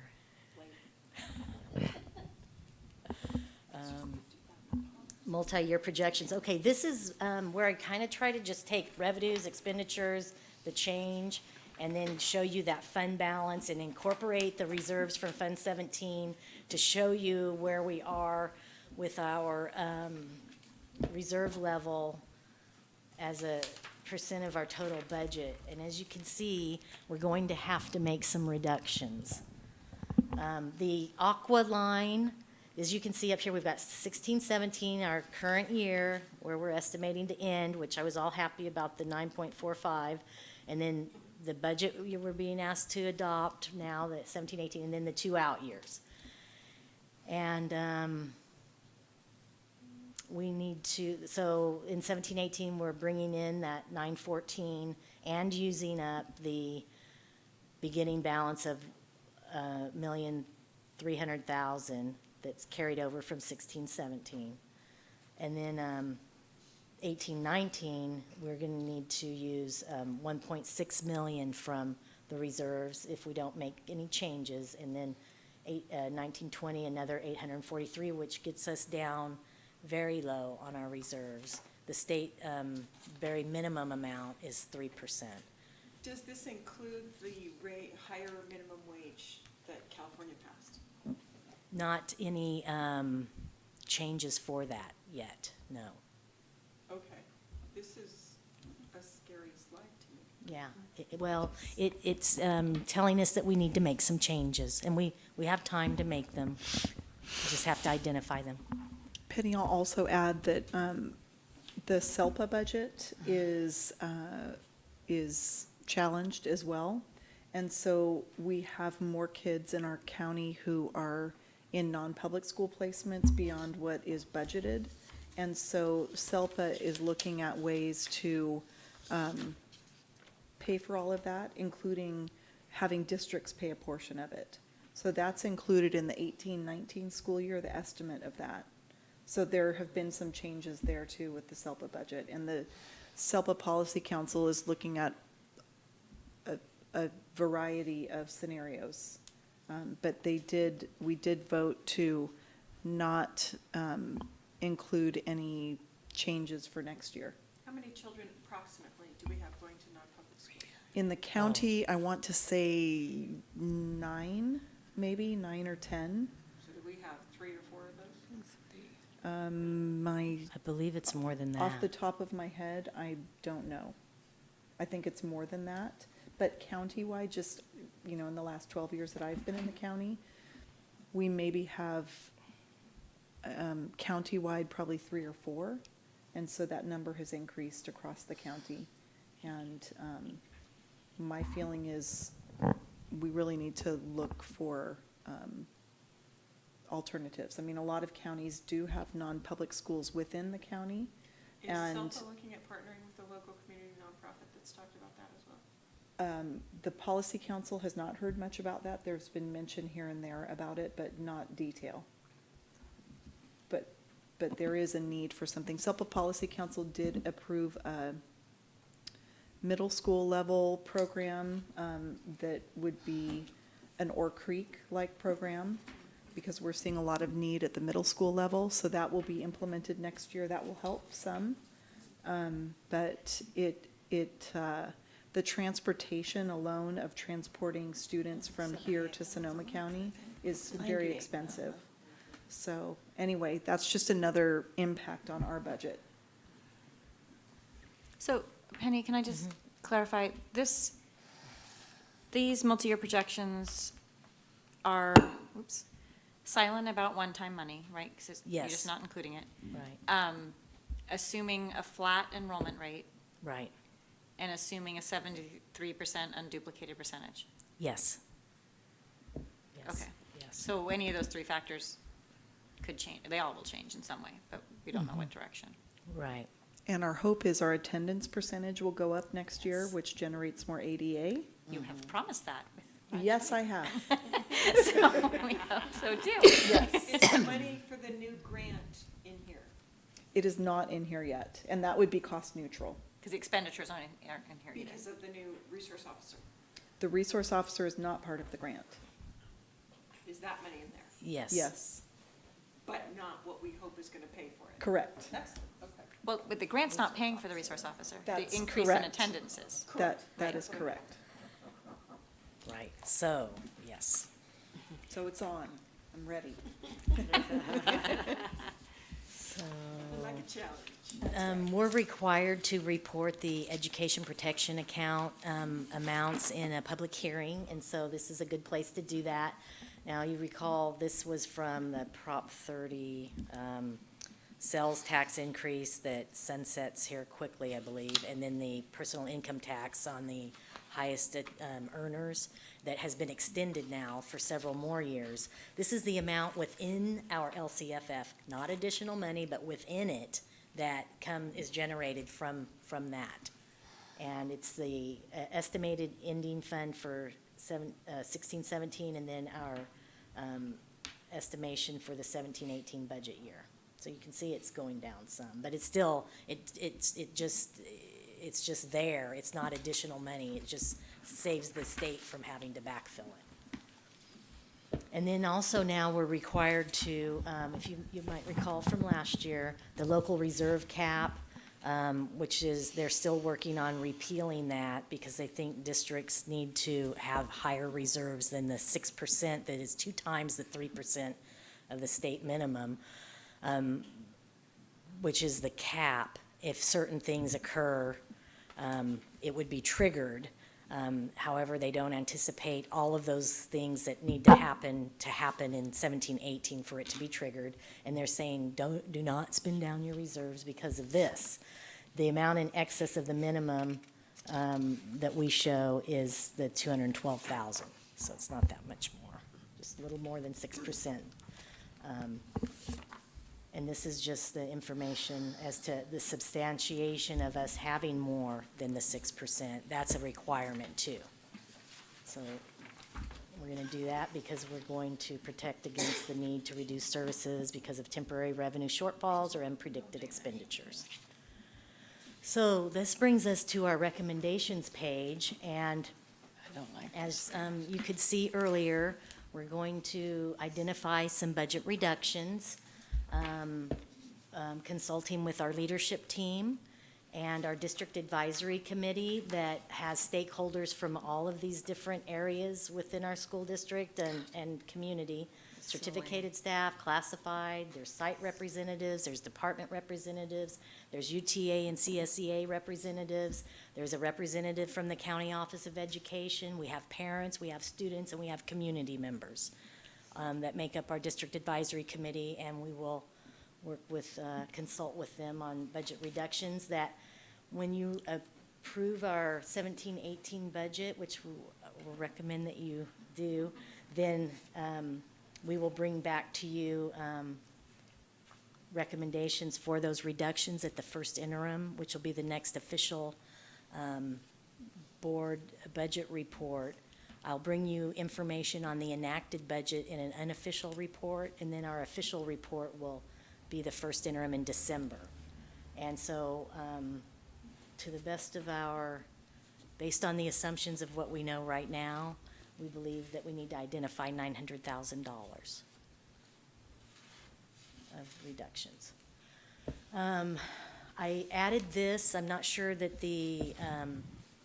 that your presentation has it included, because I just finished this today. But I wanted us to be reminded, since now we may be receiving our one-time funds, and then that we do have a lot of one-time needs. And just as a reminder, we updated the 8-year curriculum instructional materials budget today, and starting in 17-18, in the next 3 years it's like the, that's like the fourth, fifth, and sixth $1 million of the 8-year. for an HVAC. There's $763,000 that we don't have. And then just on the deferred maintenance facilities, we had that 9.7 million identified, but then we funded the South Valley project, the 1.833 out of that, so we reduced that, and this is just some of the, probably more, the Grace Hudson HVAC replacements large on our minds, and the need for an artificial turf field and other unfunded currently. So that brings us to next steps. Penny, I just had a question about sure. that, because the textbook adoptions are necessary, and obviously the HVAC replacement. Is there no chance of any Prop 39 money being used to cover some of that? Prop 39. Or whatever the energy. The energy savings money. Oh, the next item on the agenda is for the Prop 39, and we're looking to replace interior and exterior lighting at various sites, which should result in the calculation is a little over $60,000 a year savings in utilities. So, but we probably won't be doing that until 18-19. Is Gabe here? Oh, yeah. I think Gail's question is, Oh. could Prop 39 money be used instead on HVAC system? And I know it's not enough potentially to cover, but I think that's what Gail's question is. Is there, could it Right, be Yeah, no, used not there? necessarily a No. substitution, because one priority. saves money, and, although the other one would probably save money Right. too. But no- I'm just saying, is there additional pockets of that funding that could be tapped in the What future? what the plan is to use it all on the lighting Oh, retrofits. but that's and this- and it spends it all. And then is there any chance of further money after that? Just this year, and I'm not sure if it's next year. I think it's just through this year Okay. that we have, and I have the plan. That's next on our agenda. Okay. And then I know we have a lot of maintenance to do, but then the artificial turf we have always talked about, that has never been something that was decided by the board as a necessity. And we had talked about, if that was the case, that we would be looking at some kind of bond issue or something to cover that. So I'm just curious to see it here as something we're planning on. It came, it's on our deferred maintenance as currently an unfunded item. And has come up repeatedly. I know. In our facility master planning process. So I put it there because it's something that's been, it seems like on the community.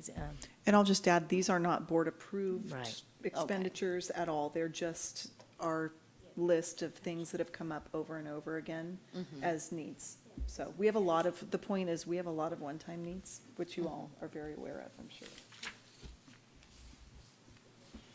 But that number 8.6 is not appearing anywhere in the 17-18 or outlying year budgets? No, Okay. no, it's currently unfunded. It's needs without the funding to accomplish. The one thing on the textbook adoptions, I should inform you, we were short a little bit for our adoption of our ELA for 17-18, and so $342,000 had been approved by the board to be ongoing textbook budget each year.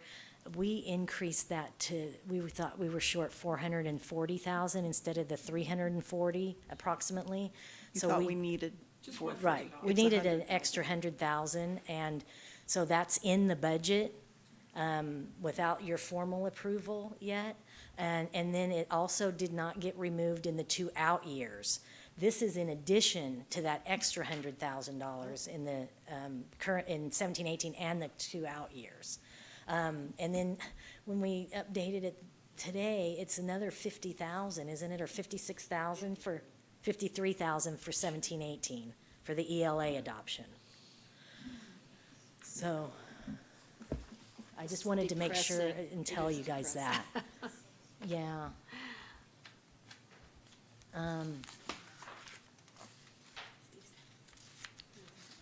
So our next steps would be for you guys to adopt this budget. This is our public hearing, and then on Thursday, we'll bring it to you for the adoption. And then the state's gonna enact the budget. I'll give you an update on what that does. Typically, it's, either be one-time money or the LCFF if there's any changes there.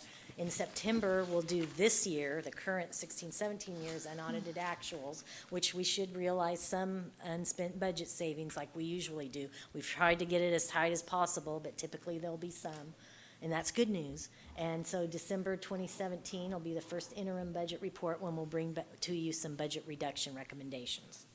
And I think that's it. If you have any further questions. Any other questions? Okay, then we'll close the public hearing. And would you like to take a break? Oh, yes. Okay. So we're continuing. Penny. Yes. And so item D4, approval to submit Proposition 39 Energy Expenditure Plan. This comes from the voter-approved Prop 39 back in 2012. Beginning in fiscal year 13-14, we became eligible for the funding. And at that time, Ukiah Unified contracted with Don Alameda as the project manager for phase 1 of our energy plan, which included the completion of the HVAC chiller boiler for the swimming pool at Ukiah High School.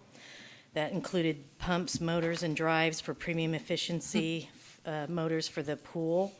And then the exterior parking lot lights, fixture retrofits at the high school. And then other lighting retrofits to be completed in conjunction with Phase 2, and those would be to occur at Calpella. With that said, we have funding through 2019, and so we had a requirement to have our funding plan into the state by August.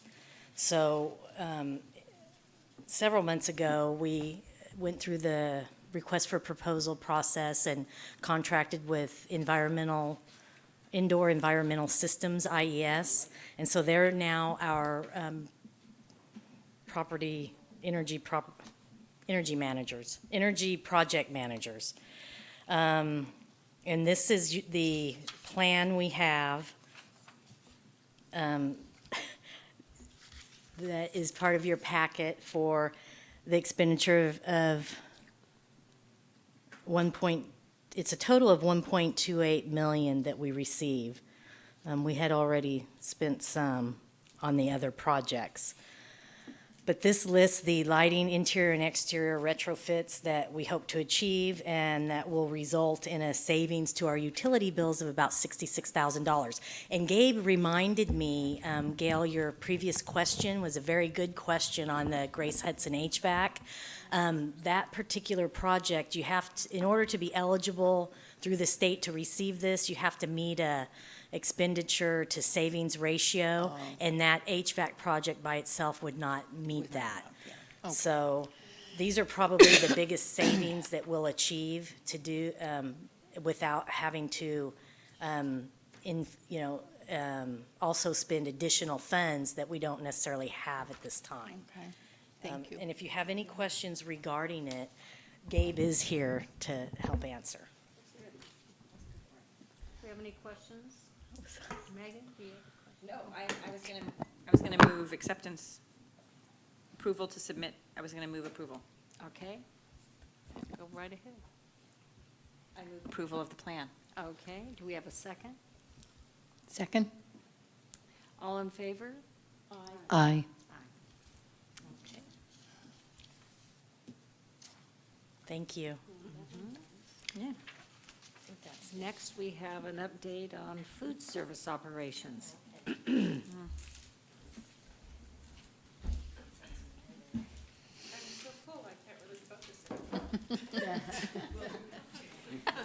Oh, from dinner? It was fabulous. So good. I'm going to get his chimichurri recipe. I love it. Oh, I don't know that you necessarily need to put that up. So Jim's here with me, Jim Stewart, our wonderful Director of Food Services. And we wanted to share with you the update on our policies, food service operations policies. This is not, hold on just a moment here, I have some. And Penny, while you're getting your papers Yeah. together, I wanted to say thank you to Jim. You're an amazing food service director, and I really appreciate all the work that you and your staff do to feed our kids and us. I do have great staff. It makes a big difference.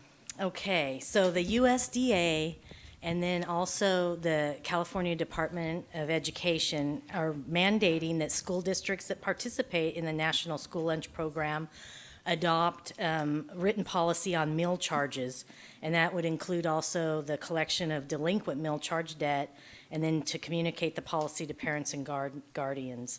They were rather broad. It's a mandatory policy to be in place by July 1st, 2017, but then they've left it to local agencies as to how to accomplish this.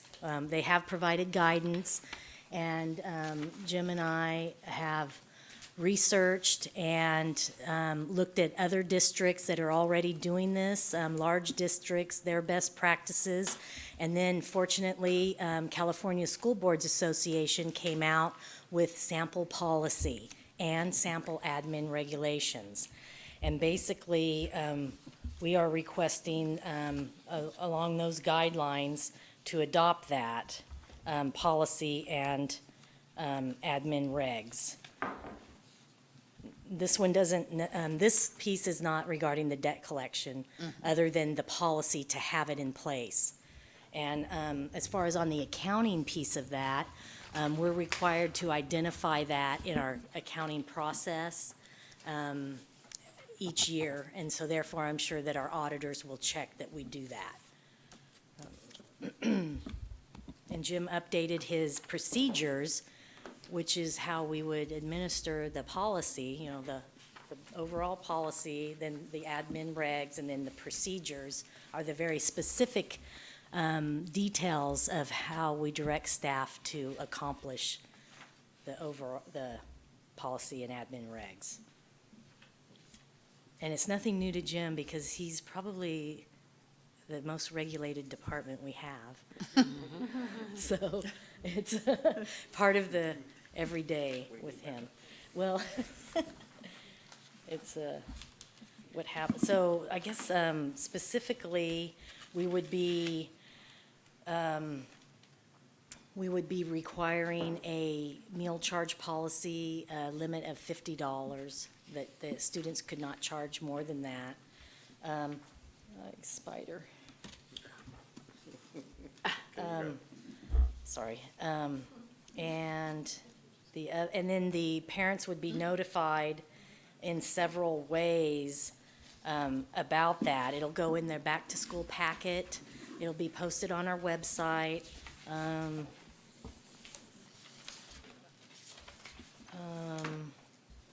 So part of the back, and then in it with registration materials too for those students that start in the middle of the year or somewhere after the first of the year. I'm confused, are we doing the? We have the first reading of the policy and admin regs, but we're just giving you an overview of what's involved in the changes of those.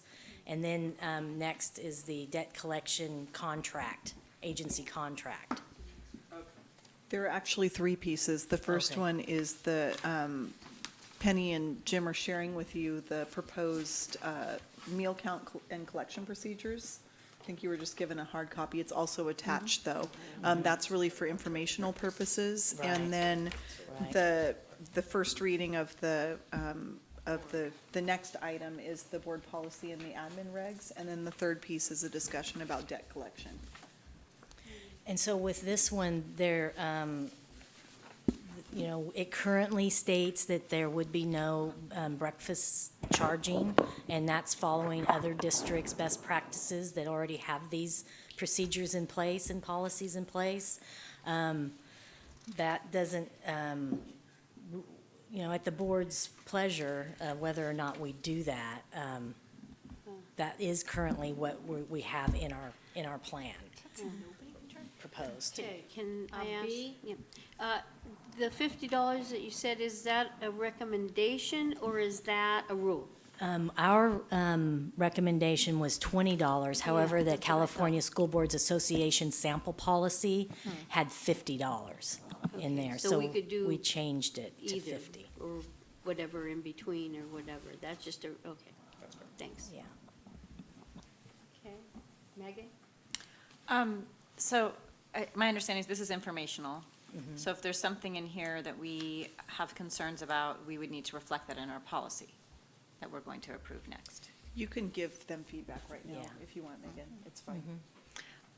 Okay. They're all connected, so. Right.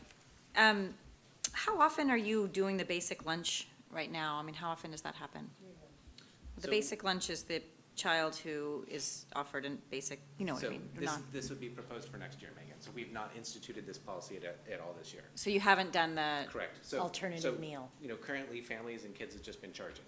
Okay, we hadn't set a limit, and so that's kind of where this policy is coming from, is we're looking at and identifying the problem of unpaid meal debt within the district. We're saying, okay, so how do we tackle this going forward? So that's where we got the sample policy from the CASBO and different things like that, and then looking at what other school districts are doing. what, have we been allowing charging for breakfast? Yes, we do that. Okay, so the major change, I mean, there's a bunch of changes in there, but two of the major changes is you're proposing the modified meal and the non-charging for breakfast, not allowing charging for breakfast. And a limit to charging. And a limit, so my understanding of limited charging is that's a limit to your debt, kind of? So right currently, we have some students and some families that owe, $1,000 that have never paid a bill, okay? And so this would be to say, no, we're not gonna let you climb to $1,000, we're gonna limit that charge to $50. Beyond that, then we need to think of a mechanism or something to try and get these families into free and reduced or whatever it is. Fortunately or unfortunately, we have about 300 families. I looked at the statistics this last year. It's about 300 families within the school district that carried a balance of over $50. So it's really less than 5% of the population of the school district. So it's not a huge amount, but it's a substantial amount of money when you multiply it out over the number of families throughout the district who carry this balance. Jim, So can that's- you move closer to the mic Yes. so it can get picked I up know on your the question, mic? just one more clarification. So if you have somebody who has, let's say they have a debt of $100, and you finally get them to turn in their free and reduced lunch app, and they turn out that they were or they are eligible, does it erase that debt? It does not erase that debt, no. Even if they can show that they were eligible at the time that the debt was incurred? Just by the laws of the state, we're not allowed to wipe out that debt. Okay. Okay. So I do have some changes that I would like to propose, but I'll wait for the questions. Okay. Zoe? I didn't have questions as much as, as much as I don't think the schools should be paying for kids' lunches, but I really don't feel that kids should be denied the same lunch that other kids are because of their parents, essentially. I feel really strongly about that. I'm hoping that if we have the debt collection happening, that it will eliminate the problem because it won't be year after year that people are racking up a huge bill, and that if there is debt, it'll be settled one way or the other. But I don't feel okay with kids getting an alternative meal. It seems to me that it says somewhere in here about that it shouldn't be overt, but when you only get the cheese sandwich and somebody else gets the hot meal, it seems to me that it is singling out those kids. And I am not in favor of that. And no, I'm also not in favor of denying kids breakfast, because if they're not getting food at home for whatever reason and their parents aren't paying their bills, I don't want to deny them food, personally. That's my opinion. It's a really, really tough subject, and it's really tough for our staff. I don't want my staff to have to be in that situation of denying, a kid a meal. Oh, I bet. That's the last thing we want. It's really unfortunate, and I'm not sure exactly what the answer is, Zoe. It's a tough case because we have just some parents that are just completely unresponsive to our requests. Currently what happens now is when a family or a child reaches a negative balance, we email, we make phone calls, we send home statements to these families. And what happened this last year was great because we actually had some teeth. Principals at sites were enforcing that you're not going to participate or you're not going to be able to walk in the ceremonies, and that actually spurred families to come forward and start making payments. My hope is that once this information gets out to the community, people are going to be more responsive and they're going to be more apt to pay their bills. I think what's happened in the past is, as a district, we weren't that great at going after the bad actors. And so I think there was a reputation or an expectation maybe by some people that they could run up these bills and not expect to have to pay them, that no one would come after But with them. the debt collection we will be doing, that won't be happening anymore anyway. That's correct. So it seems to me that we're doing two things at the same time. We'll have the debt collection, and we also won't be allowing charging, or we'll be giving kids the alternative lunch or no breakfast. And I'm wondering if we can just try the debt collection and still allow kids to charge and get a hot meal or get breakfast, and then reevaluate and see what happens with that. So I'm completely happy to, carry out the wishes of the board and what you all decide. So that's I don't know if that's above my pay grade or what, but, Yeah, it's just hard. Okay, B, I understand with what you're saying, Zoe, but, when I think of a $50 debt, that's a lot of money, especially for people who are not as careful with their money and aren't thinking about that it's okay. They're thinking that it's okay to just kind of let it go because everything else has been let go. I would rather put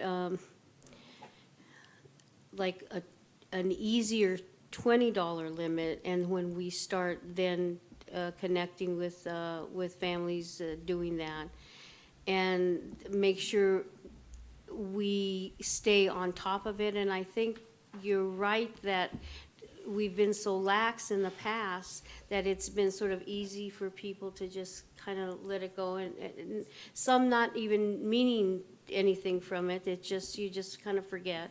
And, but if we start being better about it, I bet we will have less and less people who don't pay. And I also think parents do need to start being responsible about those kinds of things. And I don't, I think before with kids, if they were really hungry, we used to give them crackers and things like that, or different things like that. And I think we can double monitor both with the parent, unless it's so severe with the child and there are other things involved. I mean, I hate totally taking that off of a parent. That's something they should be able to do for their child.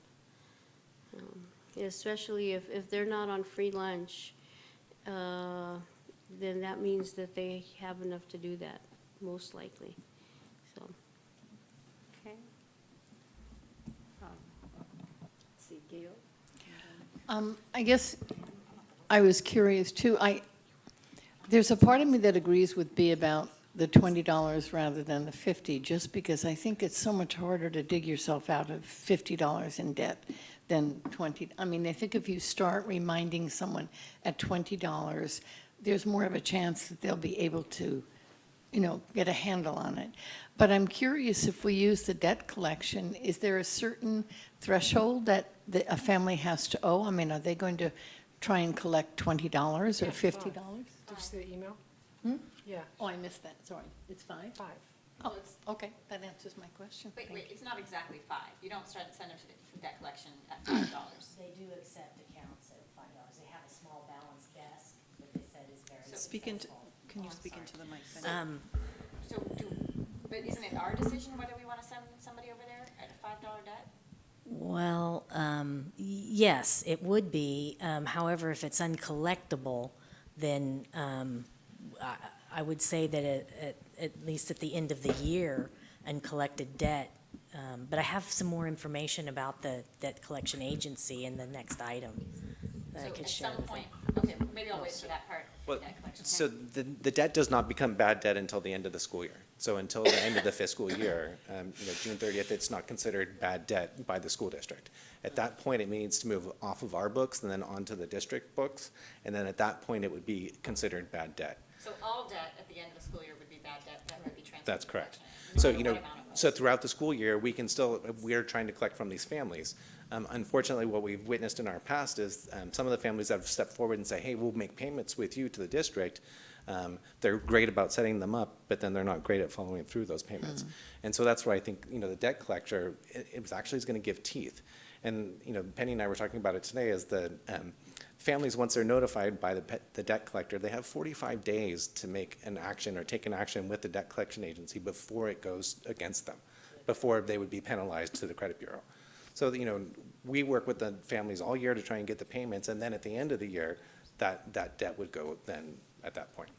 So, just let me clarify this, then it would be, if we didn't try to do something about what lunch their kids receive, then we're doing it, the same thing again next year that we're doing right now. Because it wouldn't go to debt collection until the end of the year. So our limit So, really, we would be doing exactly the same thing. I didn't follow that. What? Well, the debt collection is not gonna be used until the end of the year. So the limit is somewhat arbitrary, it doesn't really matter. That's right, doesn't Doesn't matter, matter. So then we're just letting the family charge the whole year again.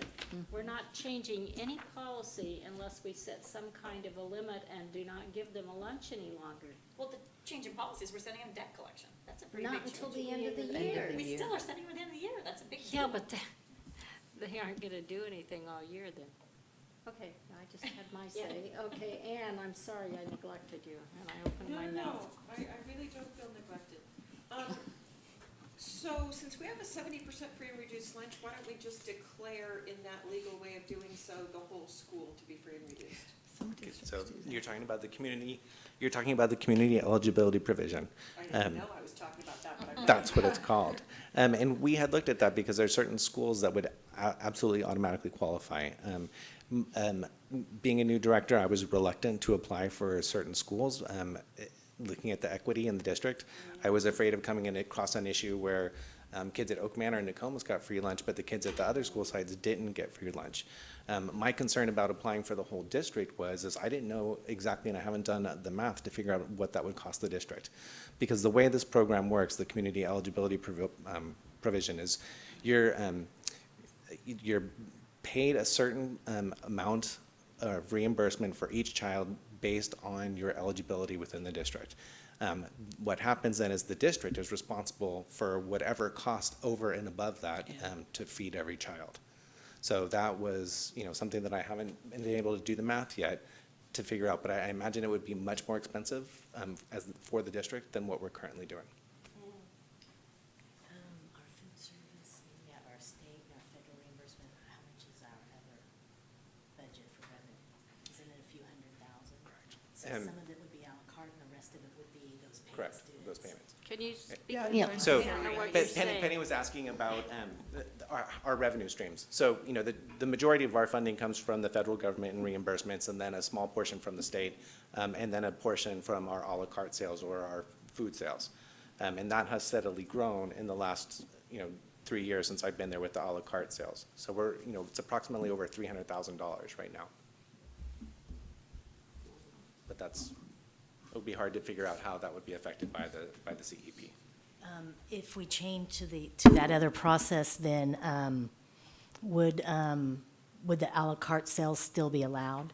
Yes. Yes, but a portion of that And 300,000, we pay for those. Correct. Okay. but the portion of that 300,000 is what the district would be responsible for, and that's what we would have to try to calculate what that might be.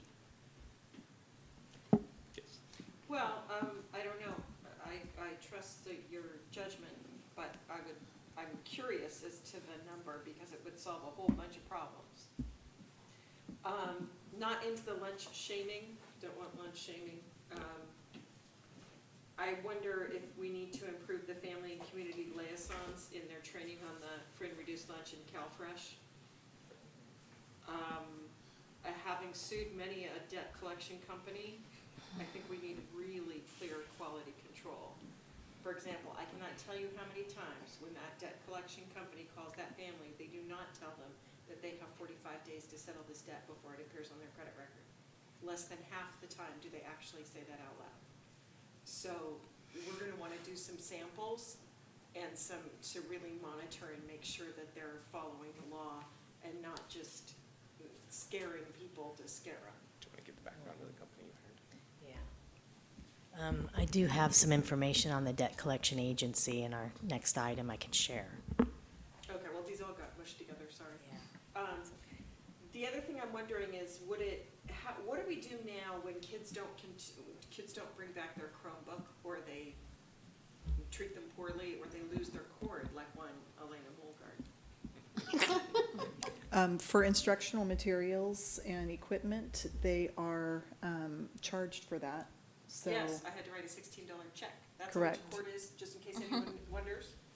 Or library books, that sort of thing, yes. They're charged, but what happens if they don't pay?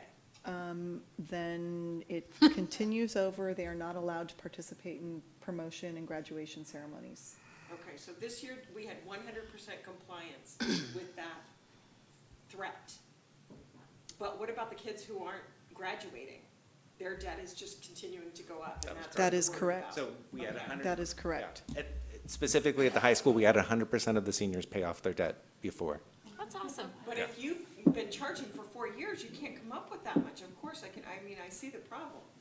Is there any way we could send people to collection at the end of one semester so that they can keep doing it if they're we could- really not together and they're not paying their bill? Yeah, yes, we can do that. So it would become bad debt at the end of the semester. I would just need to verify that, but I believe it would be up to us to determine that it's bad debt. At the minimum, we have to do it at the end of this year. Okay.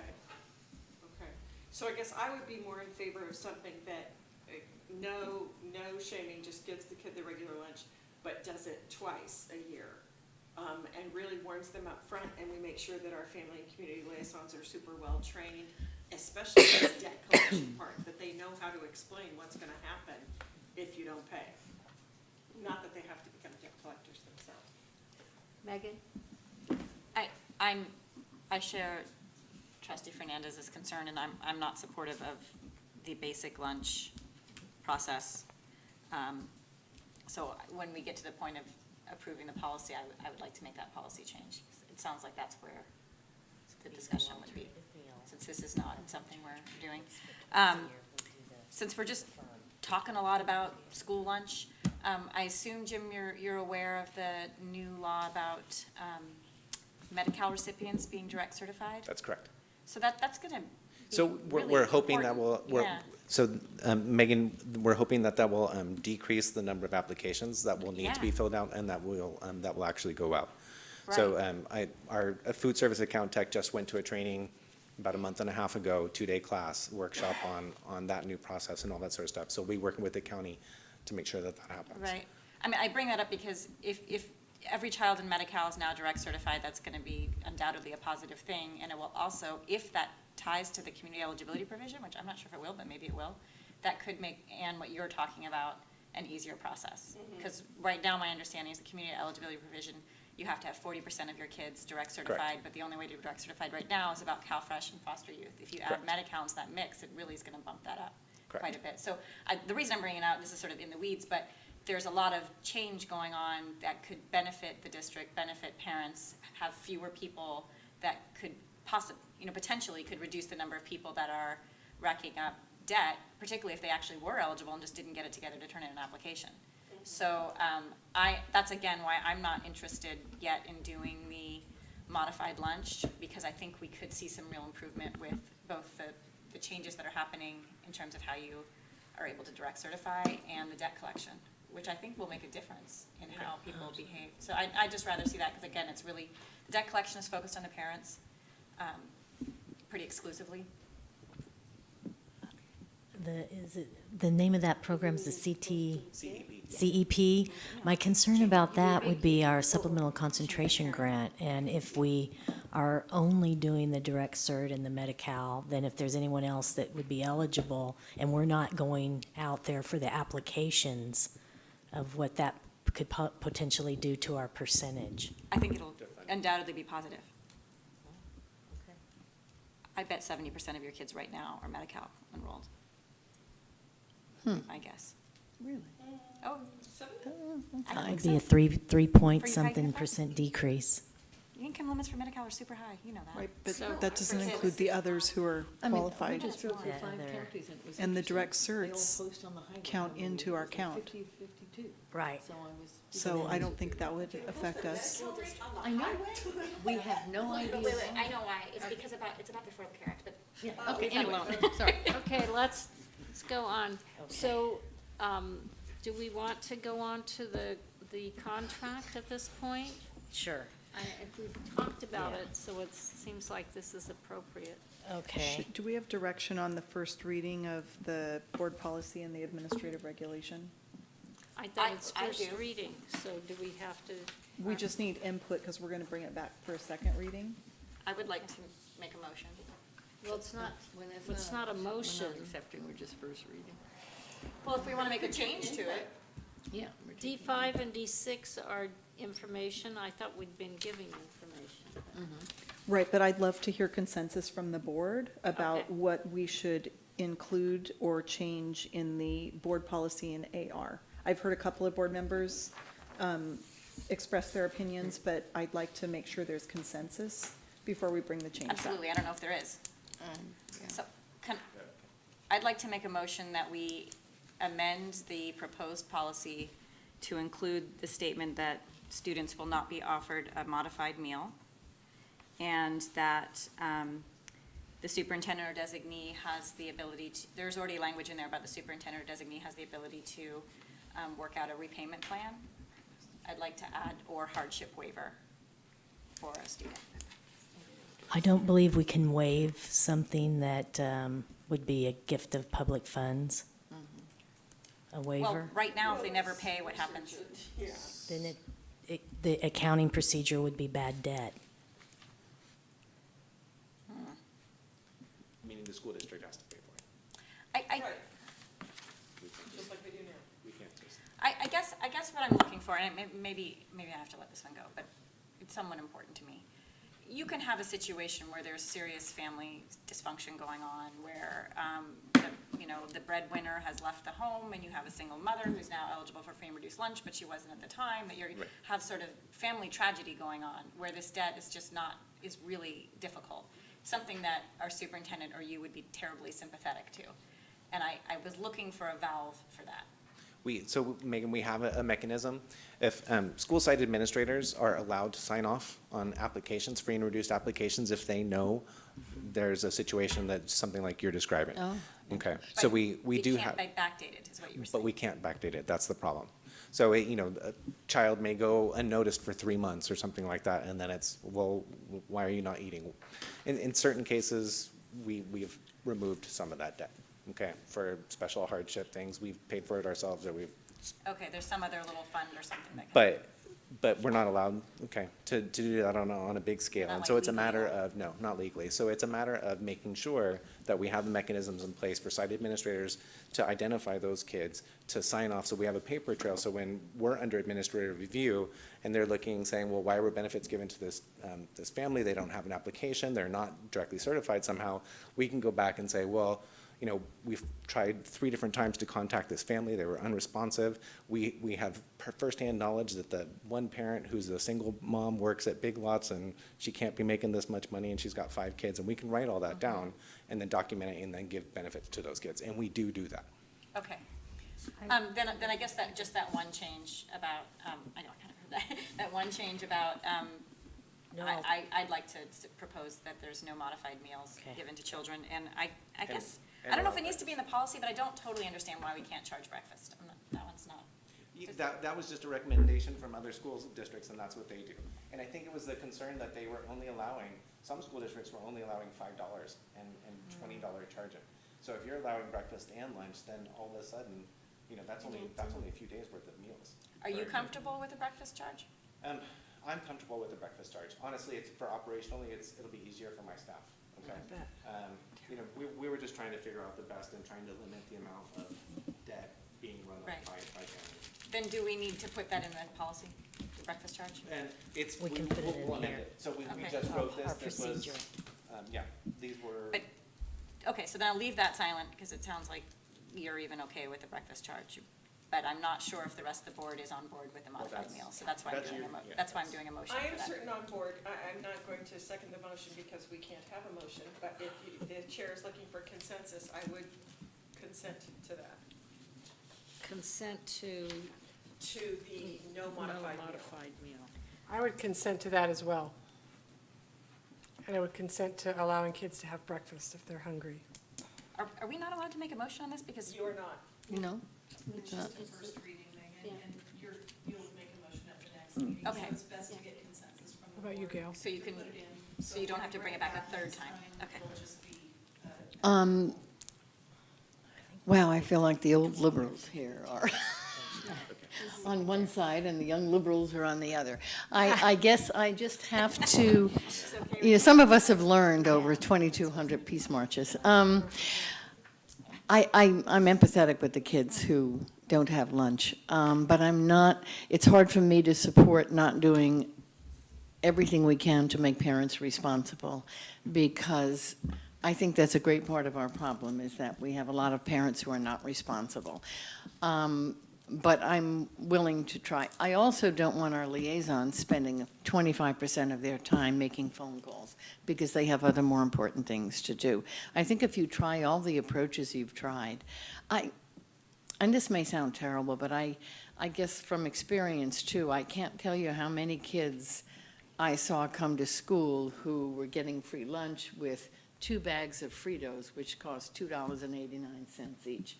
And it's a question, I wish we could do more to educate, well, you should know, Megan, educate parents about where their money should be spent, and it should be spent on wholesome food, including a lunch. So that's as much as I want to say right now. I believe Jim and I have one final question. $20 or $50 on the charge limit? I think 50's better, but that's because it would be a huge hassle for me to keep putting 20 on every time. So, speaking very much from a personal point of view, I would prefer 50, although I understand that puts us at greater risk. But I think it will generate goodwill among those of us who hate to pay bills. Yeah, I prefer 20. I don't want to get it so, to the point that it starts getting overwhelming. If someone is not paying,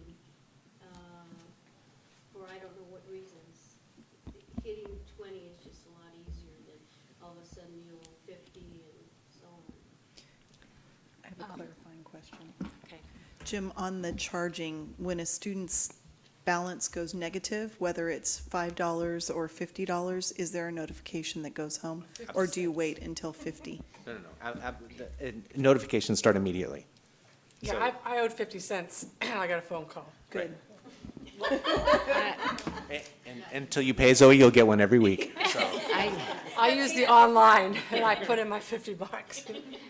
I just think that if you're going to include breakfast and lunch, that, how many days is it before $20? I mean, So, it's, I included that, $50 would, at the high school prices, would be almost 2 weeks' worth of meals if they didn't pay anything for those 2 weeks.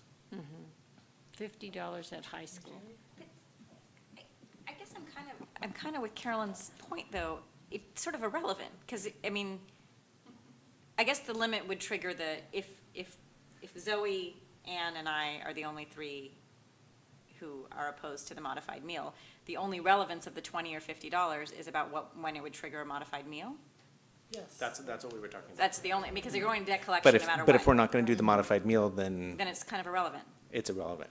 But so I know that, But our policy. Oh, right. We Ma- need a policy. But, Okay. right. that, so Megan, Ann, and I do not want a modified meal, but are we the only three?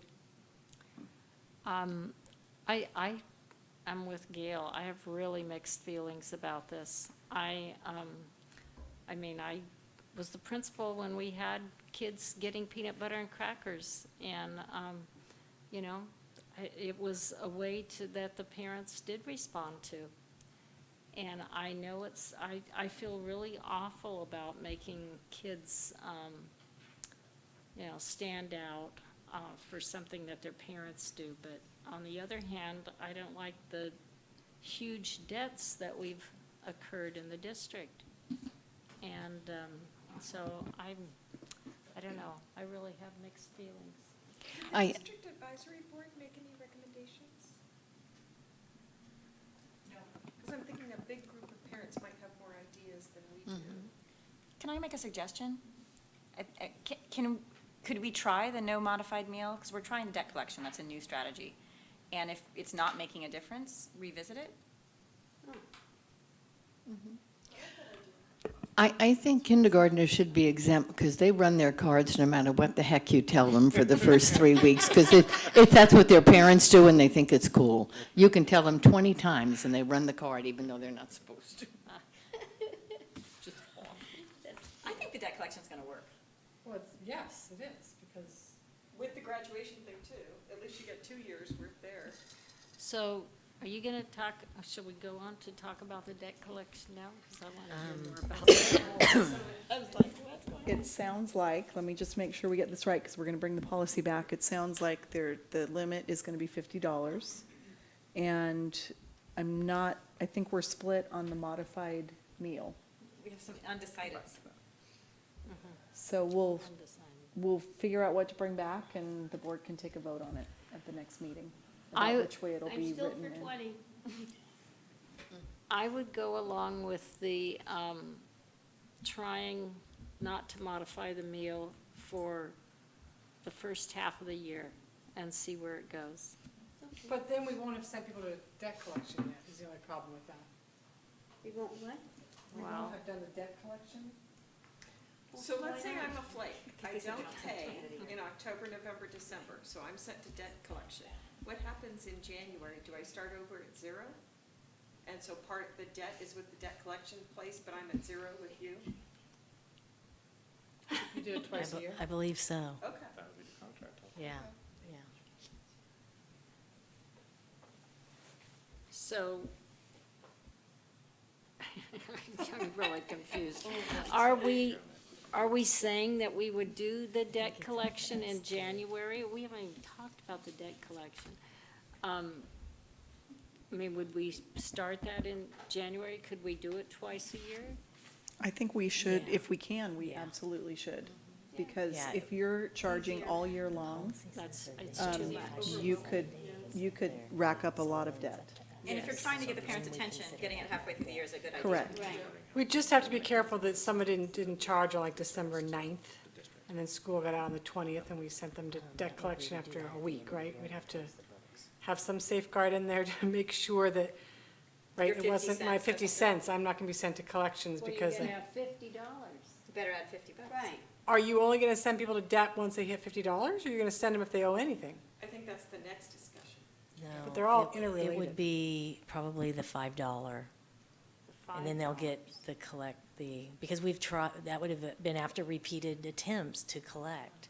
But even if you have, once you go to debt collection, you have 45 days.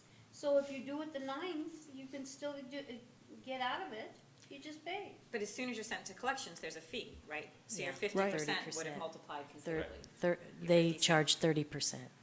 30% of your debt? Of your So debt. Zoe's 50 cents would have gone to 80 cents. No. No. No, No. It's, we'd collect. if the account's 100 and it goes to collection, we get 70 when they collect it, and they Right. keep 30. Yeah, you don't get extra, you don't get It's paid. the same amount to the client. Right. Yeah. They don't add fees on? No. No, No. No. They just collect the money. they keep part of the collection, We is just their don't payment. Get it all. Yeah, we lose though we gain. We lose money. Okay. And that's why I don't think it's worth $5. I mean, I would make it higher just to save on the paperwork and the hassle factor. But if they want to do it, I guess, the debt collection people, Software right? transfer. And they send a check for all of them. But think about all the people who, I mean, you just sent your child for 2 days and you rack up $5. And it's just a mistake, or it's a, you're paying as they're charging, Well, that's the problem with the halfway through the year thing. That's why Well, I they don't mind the halfway through the year thing, because it's only once. What I mind though is somebody who's $5 over. Okay, so will we change that? And the negative balances are notified weekly. Oh, By the way, for my $6, which was much more than 50 cents, I got a phone call every Monday, and my daughter and I would chant along with Jim. It was kind of fun. But I didn't get an email, by the way. So just so you know, I didn't get a snail mail or an email. So I don't know. So snail's mail would be once a month. Okay, we don't do those weekly because the mailing expense would be, More would than be your too dad. much, right? Okay, so we mail home statements once a month. If we have your email address, we will use it. If we do not have an email address, we do not use it. Maybe I didn't give it. So, but that's something that we'd like to work with Jackie Sherman and get through areas and make sure that we have up-to-date, contact information for every single parent. So we can contact them every single way. And especially those. Unfortunately, parents have the option to opt out of phone calls from the district though, too. So they can opt out of our phone calls. And do you call both parents? We call the main number, whatever's listed first. Whatever. Okay, so we have I think it's a 45% divorce rate. They won't For be able kids to in opt school. out anymore after So- Trump finished. Anyway, you're losing half the people. No, and that has come up too. You didn't tell me. Well, the messages were going to the other parent. Yeah, maybe there's a way to call both. Who's doing all this? So back We're to getting into all trying of to, the huh? detail. the stuff. why Okay. not? It's their child. So back to trying to give Deb an answer Kids are out of school. and look at the policy here. So if, in fact, we gave the students the regular meals, then we would have to do that for a whole year? Is that what I'm hearing? No, we're hoping we can do it at the semester. Okay. And I think in our communications, both at the beginning of the year and when we send messages home, worded in a nice, gentle way, we will let them know about debt collection. Right. So people are very well notified. All of them, yeah, any negative balance will be sent to collections as of December 31st. Right. No matter how much it is. Correct. It'll be, if you do that, December 31st will be an interesting test case. Yes, and we're going to have to work out the A little kinks. reminder. Yep. Right. Okay. So does that give you Yep. So we're not direction? having modified lunches to start with? We'll be voting on that. No. I think that's what we said. Great. As a trial. As a trial. So duly noted. All right. The Universal Recovery Corporation? Yes. That is. So this is just the contract for the debt Right. collection service? That we've been talking about for debt collection. This is the actual contract for approval. Right. And I have some information on this Universal Recovery Corporation. It's a 30% charge of the amount recovered. The minimum is $5 because they have a small balance desk and they're very successful with that. Then they are all notified the 45 days after receipt of an account before it's assigned to the credit bureau. They've had a customer for 45 years, Catholic Charities Hospitals, and they've adopted their business, she said business model, but it's a protocol or an approach basically, and that approach is that everyone is treated with dignity and respect at all times. Once it's assigned, the client, the debtor is called within 24 hours, and they also inform the client that they have the 45 days before it's assigned to the credit bureau. Some of their other clients are Sacramento Unified School District, Elk Grove Unified, South San Francisco Unified School District. She said they have many, many private schools. Cordova Community Preschool, Natomas Middle School, El Rancho School, American Lake Elementary. The owner actually is from Humboldt, so she said she does understand our small community because I had talked to her about the methods, of what we would expect. And she said she's familiar with Ukiah. Her father started their business, and she's worked in it and managed it since she was 23, and she's 59 now. And she said she'd also be very happy to come and speak with you if you'd like. But she is a debt collection agency. And we are seeking approval. So we Yes, need please. a motion to approve this contract.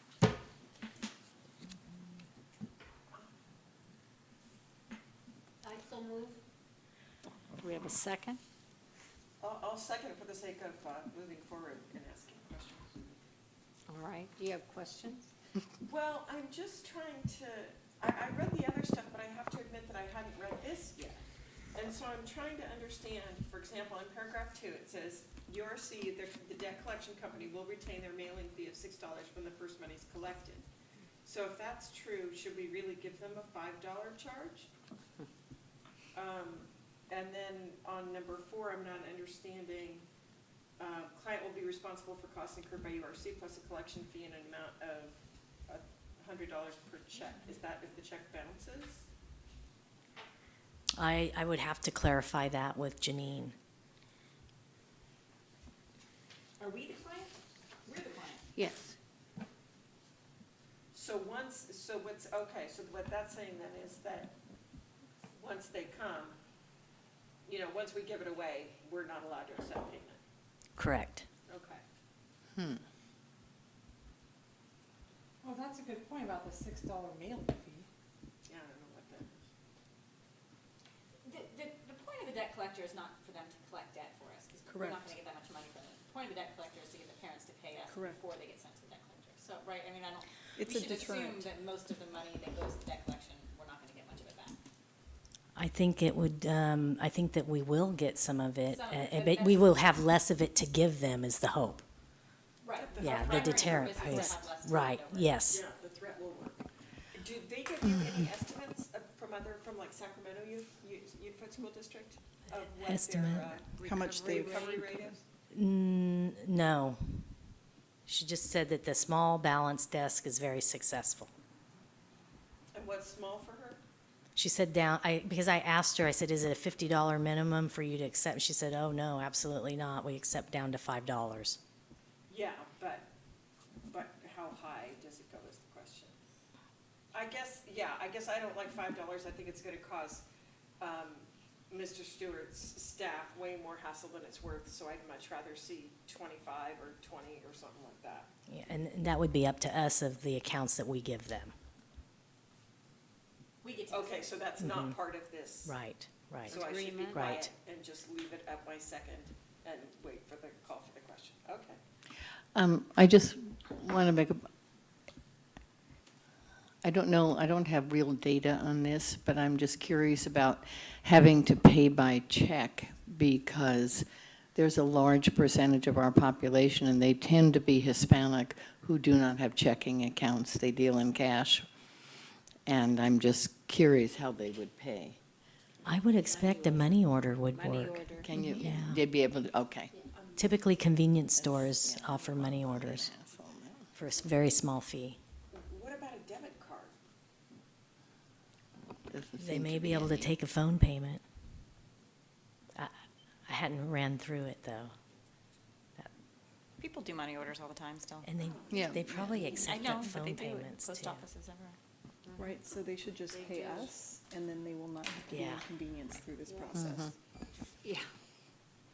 I don't like the fact that it's even a fee to pay on the thing though. Okay. Well. Do you want, do you want more discussion? Do you want more research on this?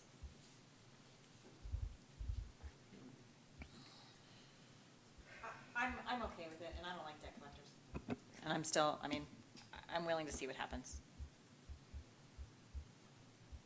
But I agree, I think we should set a minimum of sending it, our internal policy should be higher than $5, maybe 20. I agree, yeah.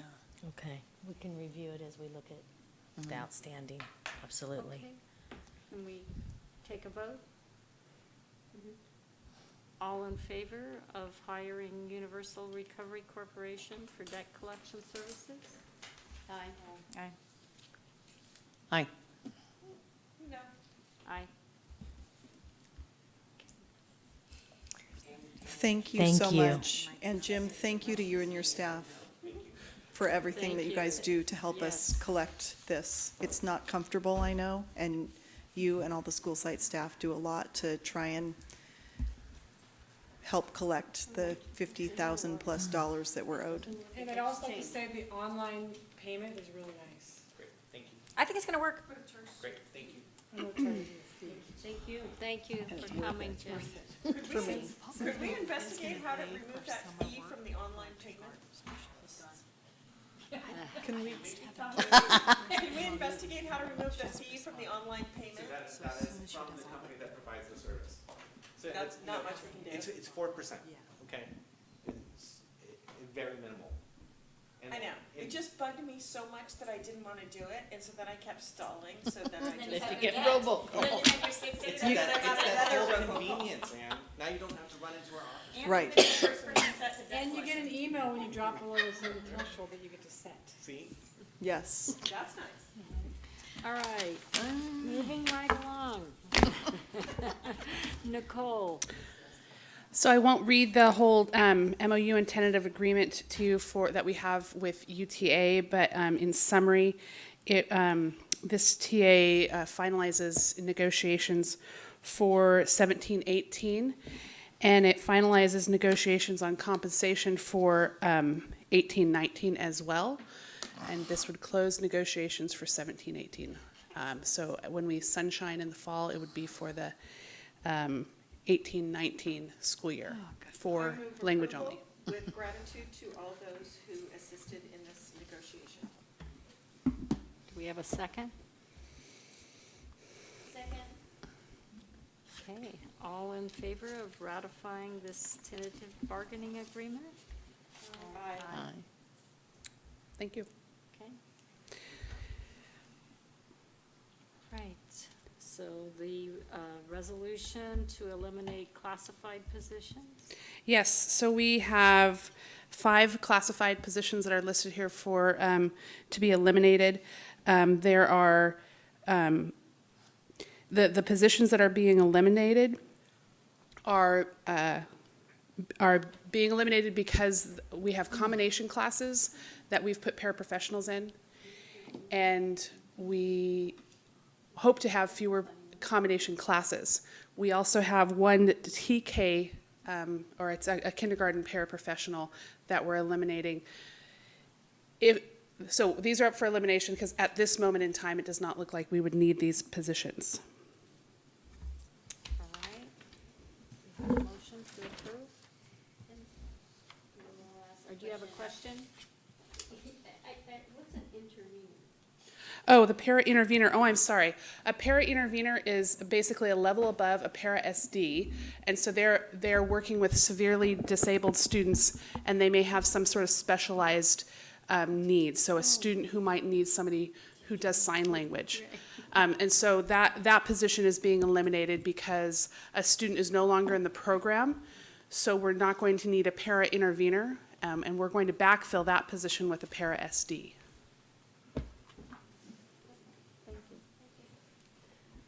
Okay, do we have a motion to approve this resolution? I'll second it. All in favor? Aye. Thank you. Okay. Superintendent Kubin. Yes, so we spent a good amount of time at our May meeting discussing the draft strategic plan, action plan. We've incorporated all of the feedback that the board gave us from the last board meeting into this draft, and it's here tonight for you for approval. We were able to put in everything that the board gave us direction on at the last meeting, and we're looking for approval on that.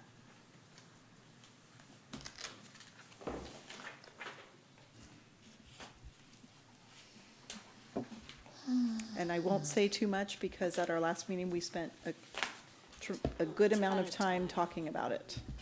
So can I ask you something? So I did look at this, but I didn't look really closely. But when we got the, that grant for the school climate grant, Yes, so did we increase our counselor at the high school by 2 for next year? yes, one is in this plan, the other is in the grant. Okay, great. Since I was out of town at this last meeting, I'd like to revisit every single square on this entire document. Oh, no, I think you were in town at the last meeting. Sorry about that. Because you wanted 2 counselors at Ukiah High School. That's And right, it's there. that You- is true. And you wanted furniture, and it's in there. That is true, that is true. I also wanted an imagination library, did that make it? That is not in there. The board did not bring that up at the last meeting. Oh, that was my mistake. I wanted it under parent participation, because I really think it's one of those things, if we start training parents when the child is born to read to their child every day, and we give them the books and we build that habit, I think it carries through. And so last year, I believe we dedicated $15,000, and that paid for every child in the district to receive a was. book a month We used ending fund balance for last year. for the last 2 Yes, years. we We used did. ending fund balance. I for would rather 15,000. just put it in the plan so that it's there for the future then, so we don't have to rely on ending fund balance. Because I also think it will help flesh out what we're doing with parents to help them become more involved in their children's academic success. Katie, do we have $15,000 in the funding source for next year? I think we're at 0. For TBD, or for the increase, yeah, we've allocated all the dollars. There was that kind of like, I think that's in 18, 19. Katie, am I right? I'm trying to find a funding source, yeah, that's what I'm doing right now. I appreciate that. Give me one sec. Your friend do you politician wanna is cut, up Ann? to lobby us. He stopped. The TBD is under 1.1, I believe.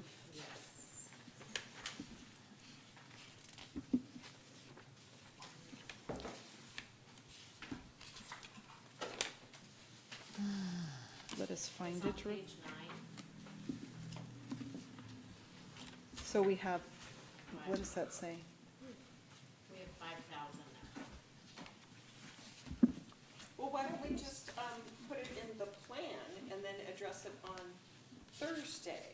Because perhaps by Thursday, something will appear. Well, we'd have to reduce somewhere, so could we do Is there a legal 5,000? requirement that this particular plan be zeroed out?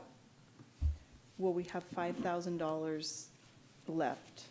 What about, But could we do $5,000 from here and then 10,000 of ending fund balance? And then put it in the following year? Oh, the following year, I need reading glasses. we can get those for you. No, I do have them, they're upstairs. The following years are all 5,000. I have We two papers. allocated, what was left over to furniture and facilities. That kind of, So we could reduce furniture or facilities by $15,000 or $10,000. I don't appreciate this on the spot without all the information being asked, like it's my job to fully understand this budget and do this. So I would prefer to come back on Thursday after staff has had a chance to look at it. If there is consensus upon the board to $10,000 out of a $55 million budget, then they could come back on Thursday with those recommendations. I agree, but to be fair, we were supposed to do that the last meeting. That's what we were doing. I Right. don't think the children should suffer because I am negligent in my duty. But Ann, my point is, I think we can reduce either one of those two categories by 10,000 and put 10,000 Then I will plus leave the it to 5. your discretion. So we either take it from furniture or facilities. I think that you are better suited than I am to make that decision. But then if we do that and we have an ending fund balance, can we add that money back? Well, it wouldn't come from ending fund balance. Okay. It would come All from right. furniture or facilities. So because the board voted on this last time, is there consensus from the board for us to do that? Well, because this item was not in the last vote, so I just want to hear from the board as a whole as to whether or not we need to move that. Remember, in the May meeting, the board took action on all of those individual items in the grid that we had, that we don't have I here. understand what you're saying. Okay, I thought you were saying that this plan had already been approved. No. So I didn't understand why we were approving it again then. Well, no, this plan has not been approved yet. I get it. We're asking for approval with this modification. I get it. where is the facilities and furniture? It's probably in goal 2. There's 100,000 to collaborative classroom furniture next year and 72,000 for facilities.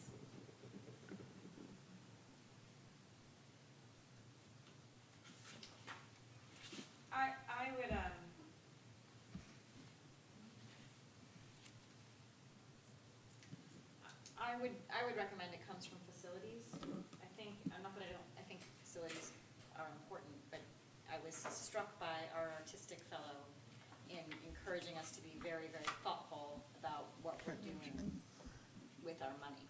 And so, in some sense, I felt like all facility stuff should be through his lens and not just randomly doing facility. Although I used to like random facilities projects, I was understanding his vision of we should not be random in facility costs. It does say maintenance, right? I think that's what it is. So that might be maintenance. random, right? But anyway, so Penny's point is well taken. So we take 10 from there and create a line item that says fund imagination library to $15,000. We'll use 5 from the TBD and 10 from here. And then in the future, hopefully, we would work it in earlier when I am paying more attention. Well, we will put it in a single line item in the Thank plan you. that goes over 3 years. And I'm fine with 15, but I think for integrity purposes, we should really literally fund the kindergartners and the cost of the kindergartners. So I'm not, 15,000 is probably it, but I just feel like that we should actually fund the kindergartners that. So it'd there's be some, like I would like to be able to 60 say there's some logic attached to it. 60% of kindergartners, it would be, Why 60% of kindergarten? because that's what the enrollment rate is. At least when I used to work there, that's what it was. But if that's what you're looking for. 100 times 0.6 times. Okay, so that's 12.5 is probably more accurate.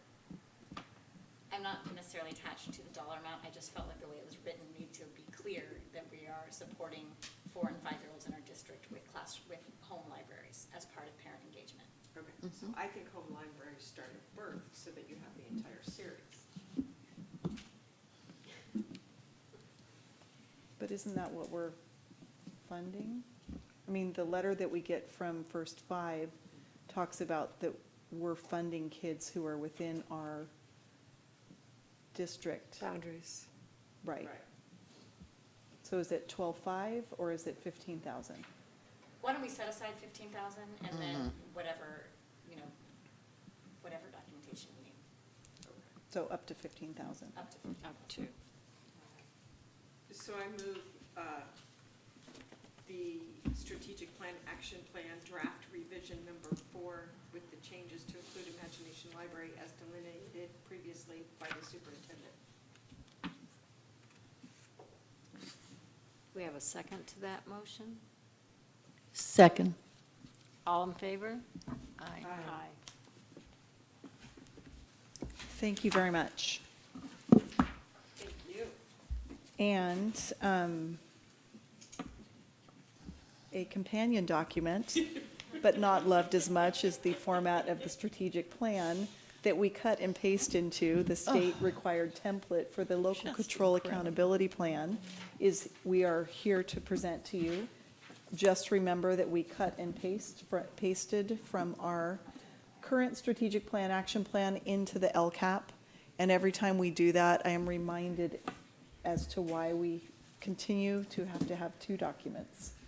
It's much easier to read our strategic plan format. So Katie's here. She's going to share a couple of updates with you on metrics. You've seen a lot of this presentation already, so she's just going to show you the new stuff. And then we're looking for approval of the LCAP, approval of the LCAP comes at the next meeting. And we need a public hearing. Welcome, good evening.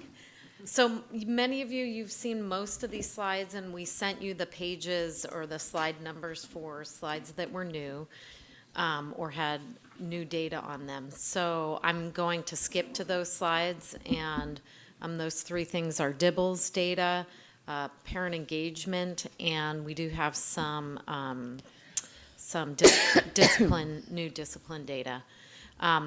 We will be presenting new attendance and discipline, suspension, expulsion data in the early fall when we've cleaned all that data up and it's ready for presentation. We're still working on cleaning that up. So we have finished our DIBELS, obviously, as the school year ended. We give the DIBELS 3 times a year. And I'm going to move to our chart here in a sec, but our 3rd grade is our metric that we look at, and we went from 40% to 42%, and now we're at 45% of students that are at benchmark on the end of year assessment. And then our ELA SBAC results aren't in. Those are being scored right now, and we'll have those scores in the early fall. So this is looking at the end of year over 3 years. So it's not the same students, but you're looking at in 14. So if we look at the kinder, in 14-15 we had 25% of our students that were at benchmark. In 15-16, 32. And then in 16-17, 34. So that's not the same kids, but the same grade level each time. And if you look, you can see we do have progress. We have, and when we look at our 3rd grade, you can see our 3rd grade there going from 40, 42 to 45. One area that we'll be sharing this data tomorrow with our administrators. We want to look at 5th grade because you can see it kind of, it's at 32, 38, down to 35, so we want to look at our 5th grade. This chart gets a little, looks at the district and school level. So when we look at, again, this is just looking at kindergarten, 1 grade level over the last 3 years. The top level is our district, and you can see that the color coding is based on from the 1st year to the 3rd year. Over those 3 years, did we go up from the very 1st year? And you can see we have a majority of our schools that are in grade levels are going up. We have a few that are flat and some spots that are red. And so we'll look at that in our data. And again, you can see fifth grade has the most numbers there that are in red. So we want to look at that. So Katie, to clarify. Sure. Frank Zeke this year, third grade, 69% were at grade level. That's awesome. Yeah, they have been working very hard on their RTI. They're going to be looking at it again this year. And then also their core instruction, they work very hard on their reading instruction. And so when we look at, Frank Zeke's data has been higher in the upper grades. Sorry, because I know Sure. you're going to move away from Dibbles, so I just Yeah. wanted to ask a question. Does Dibbles give you like district comparisons? I mean, do districts look like ours? Yeah, you can do there is a percentile, and I have not used that report, but we can share that in the fall. We haven't looked at district-like. When we did looking at, a lot of districts are using Dibbles. When we just did a review, districts get to choose what assessments they use. But we were reviewing our EL reclassification, and lots of districts are using Dibbles assessments. But we can pull that. I think that you can get percentiles off the University of Oregon website.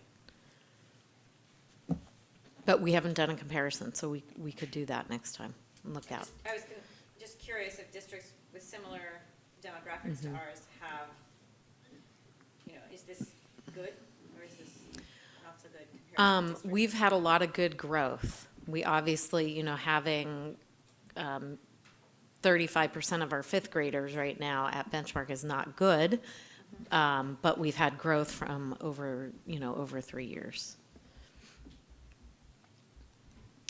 When this is looking at this year, the beginning, middle to end, so these are the same students in one grade and how they progressed over the year. Although our second grade was highest, starting out highest, they flattened out in the middle and end, so that's something we want to look at. Why did we flatline there? But you can see we have a lot of progress. Our first grade, we started at 28 and we got up to 38%, and we know that that's a really important grade. So we were happy to see that improvement. And then you can see third grade, we went from 41 to 45%. This next one, I was trying to show the data just to give you some ideas of what the percent increases were. So this is this year, and you can see in the district overall, all the grade levels went up. First grade had the largest percentage change in the number of students. Those are percent change of the number of students at benchmark. And then you can see we had some schools, Frank Zeke in first grade, 23% more of the students were at benchmark than before. From the first time they started at the beginning. And then the last one is cohort. So what this is taking is looking at a group of students who were, if we look at the first one, were kindergartners in 14, 15, and then they were first grade in 15, 16, and second in 16, 17. And it's looking at their end of year, what were their percentages in end of year. And we had shared some of this data with you looking at the mid-year in February. And one of the things we have ascertained from this is if you look at second grade, that cohort K1, 2, other than Oak Manor, although the Oak Manor is down from the original kinder, you can see they kind of they were up high, they dipped in first and came back up. So when we look at that, one of the things is we've had a lot of our reading teacher support at the K1, 2. These students have had a longer intensive support, and we can see that they're scoring well and over time, over that group of students. Fifth grade, you can see, is an area we want to look at. And remember, the criteria for fifth grade get harder. So it's not like the test is continually the same. You have to read at a higher rate with higher accuracy and a better retell score. So those students, that is one thing, we've kind of looked at that. We also shared, we did not share the school level data, but we shared the district-wide data with the teachers that are currently right now looking at our interim assessments. We had some discussions around fifth grade and the importance of vocabulary instruction, and just the level of rigor that's expected at fifth grade.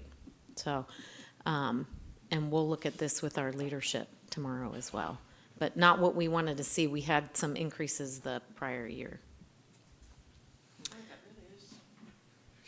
Yeah.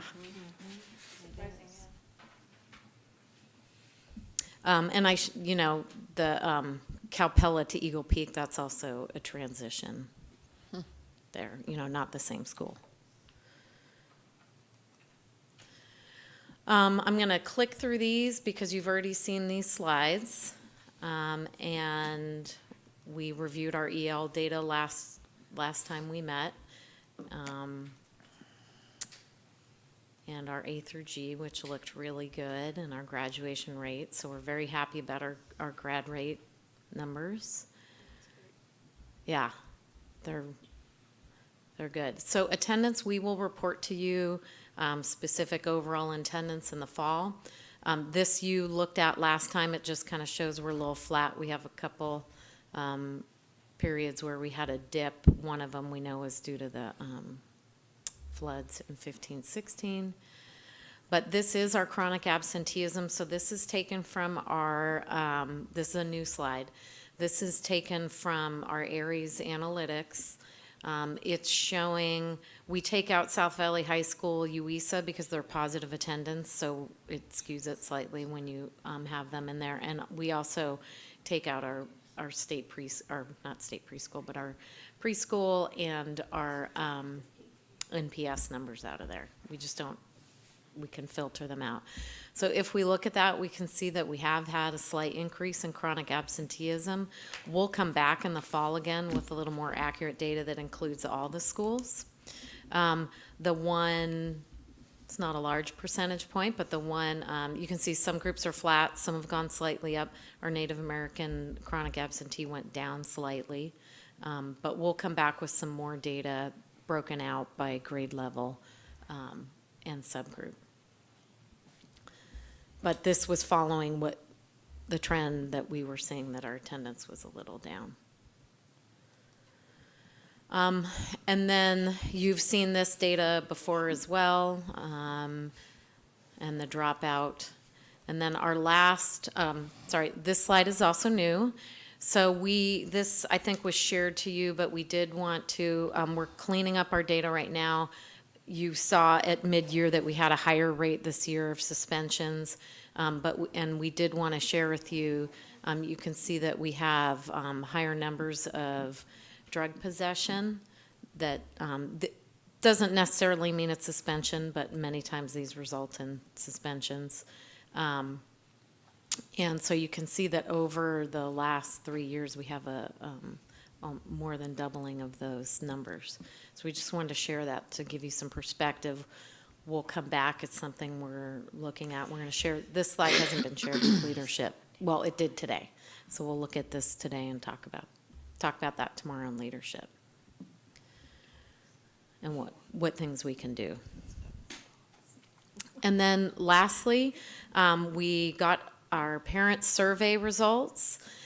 We were over our 30% goal of returns. Some of our sites did a really good job. I should have brought that to highlight that. And our one metric where it says percent of parents who believe they're meaningfully involved has gone up to 83%.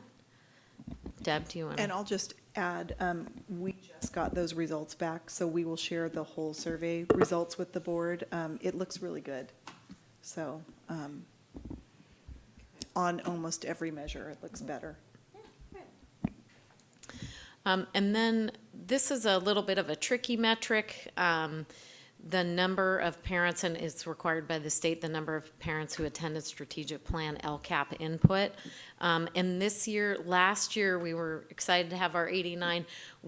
A lot of our DAC representatives actually sent the number of parents that were at the meetings when they shared the strategic plan, and we just didn't get that back this year. So next year, we'll make sure that we get that back. We also, last year, had a very large DLAC. It was a little bit smaller this year when we got that input.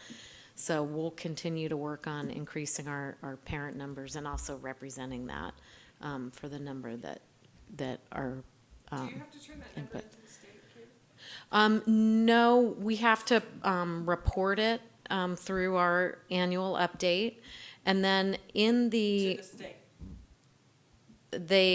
yes, the Well, the LCAP is county posted, office. yeah, the county office and is posted on our website. Okay, so rather than seeing a cut in half of those parents, wouldn't it be better just to call them to get the round number? We There's could, not that many people. yeah, we could try to go back to each site and get some better numbers on that. Most of the sites did it at their site, I mean, some of them, I should say, did it at their site council meetings, so depending on, and then some went to their booster organizations or PTOs. It varied across the, Well, and we specifically asked you to combine meetings so that you weren't so exhausted. So it's okay that it went down, but it's not really accurate, so you might as well explain, whatever.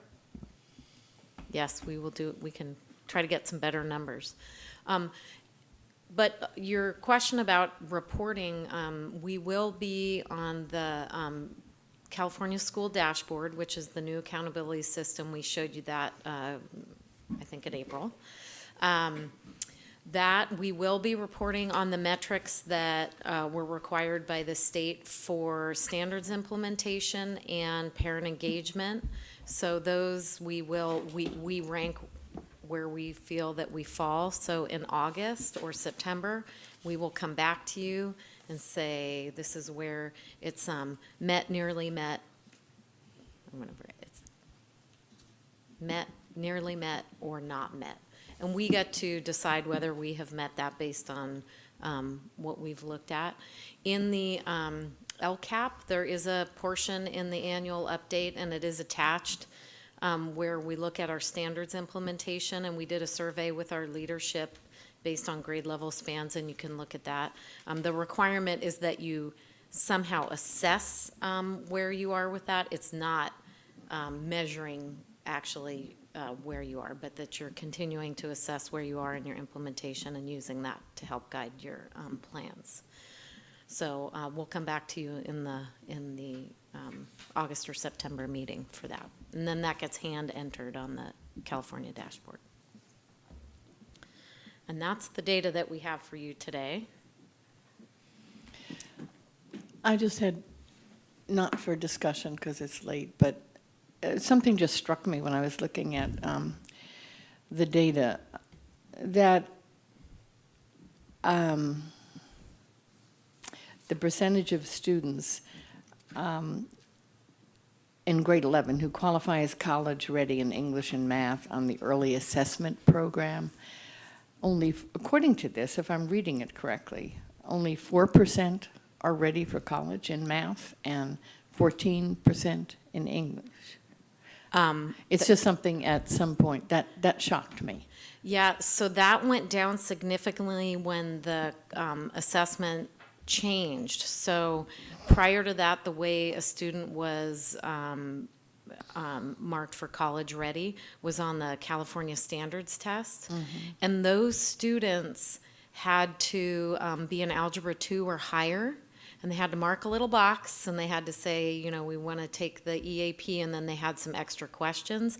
And then this year's reflecting, or I should say 14, 15, and 15, 16, it's based on the SBAC math, and they have to be at standard exceeded. And so we do have work to do on that for sure because of the rigor of that assessment. It also assesses all 3 years. Mm-hmm. Whereas the assessment before, when you took it, if you were in Algebra 2, it was just assessing Algebra 2, and then it was actually easier when you took the summative assessment because it had Algebra 1 on there a little more than the Algebra 2 test. So, but we do need to look at that. That is too low, and as we're adjusting our curriculum to that. And the because rigor. if 35%, we've been so proud that 35% of the students have completed A to G. in 15, 16, but if they're not college-ready, it doesn't make much difference if they've completed the A through G. The thing is also, I don't know Yeah. if you said this or not, but in the past, students didn't have to take that. Correct. And now they have to take it. So that percentage rate Has gone way down. is We have more not, kids. you can't compare it really. Yeah. Well, how are we compared to other schools in Mendocino County and other schools in California? Are 4 and 6 as horrid as they sound? We can look at that. I haven't compared it. But our overall, we're at about 20%, 21% standard met or above, and that is about 10 to 15% below the state average. So we are below the state average in math. Thank you. But I can pull that, we can add that in there. Carolyn, I have a really quick question, but Yes. you might have answered this, but why was the suspension data, why didn't we even have last year's suspension data? I didn't understand that. Oh, we just took it out because we needed to clean up our data. We realized that in one of the slides that we had, we were marking students that had like an in-house and then they went home as 2 suspensions. Oh. So we want to clean it up, so we're giving you good data. We're close to having it, it just Yeah. is, we're not confident yet in it. For 15, 16 even? Correct. Okay. So Yeah. it's not that it doesn't exist, it's that you have to refine it. Right, we just Okay. want to make sure it's clean and send good data Okay, out. thanks. Any other questions on the LCAP? Katie, thank you. Well, thank you. Close the public hearing. So we have the first reading on many Many. policies here. I'd like to start with number 1, go through them individually. Sure. Yeah, I had comments too. We'll see you later. So beginning with E3, just looking through all those from E3 to E15, are there any questions? Anything you want to bring up specifically? This is a first reading, and I'm sure you've all read them I word have. for word and can tell me exactly what they say at 10 o'clock at night. Yeah. If you have any thoughts between now and tomorrow, let us know, because this will be coming back to you on Thursday on the consent agenda for final. Okay. That sounds good. Okay. Okay. So go home and read it tonight carefully. No, they sounded good. I think the big one is that, your personal devices are Yes. subject to discovery. I think that's huge. I know. And if we were involved in a lawsuit of some sort, they still would be. So this is just related to public records requests now. Yes. Okay, then let's move along. Is that all right with everyone if we move along? To superintendent's report? Just 2 things. One is, as most of you have as well, attending graduation ceremonies, promotion ceremonies, awards ceremonies. I'm always struck by how amazing our kids are. And it's so great to hear their stories and their accomplishments. And I'm always appreciative of the staff and the families for their support of us. So it's a fun time of the school year. And then I think you all know we got our grant, so that's super exciting. And I can't wait to leverage all those people to improve attendance in our district and engagement in our schools. So we're looking forward to that 3-year grant, a little under $800,000. So that's great. And kudos to Jason and our team for working on it. Does that mean, are we hiring a director of that, or how's it working? The coordination of that will be, so we're hiring 3 positions, and they're in your personnel actions tonight. A counselor, a social emotional counselor, a district-wide family community liaison, and a school climate teacher on special assignment. The school climate teacher on special assignment will be doing the grant coordination along with Jason, under the direction of Jason. So that is the plan in the grant. We did have a .3 counselor written into the grant as well, but we weren't fully funded. And so our plan is to just do those 3 positions. Is this a 2-year grant? 3-year grant. 3-year, sorry. Starts July 1st. Counselor Tosa, what was it called? Family community liaison. And as soon as we get the people hired, we're going to reach out to a couple of school districts that are, Long Beach Unified is doing some really great work around attendance, so I want to get them going there, and we'll hit the ground running in August.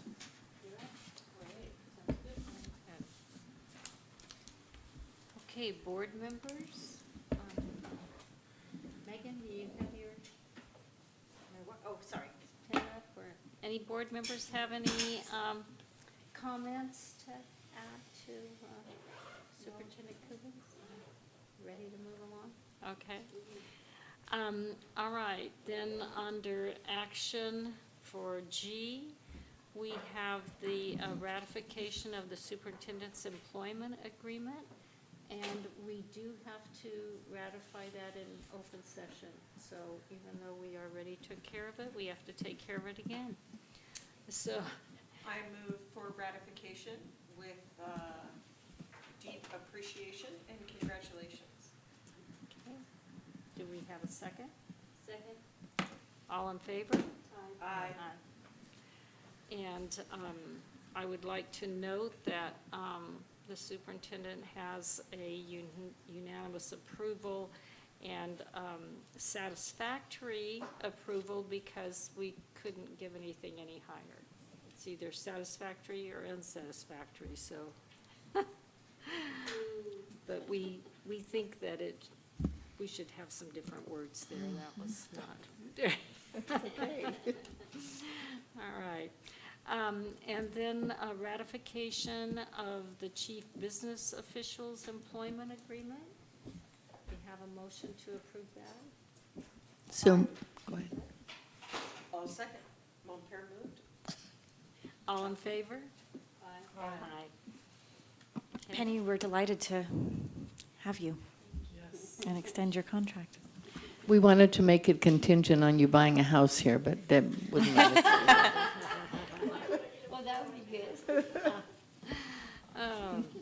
Okay, and then we have the consent agenda. Do we have a motion to approve the consent agenda? Motion to approve the consent agenda as presented. Second?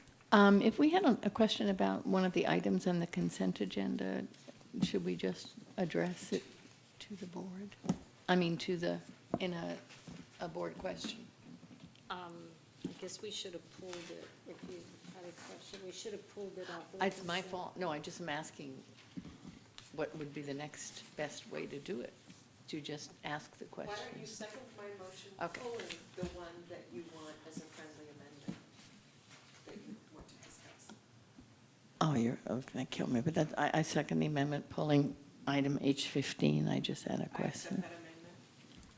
Okay, all in favor of approving the consent agenda with the exception of H15? Aye.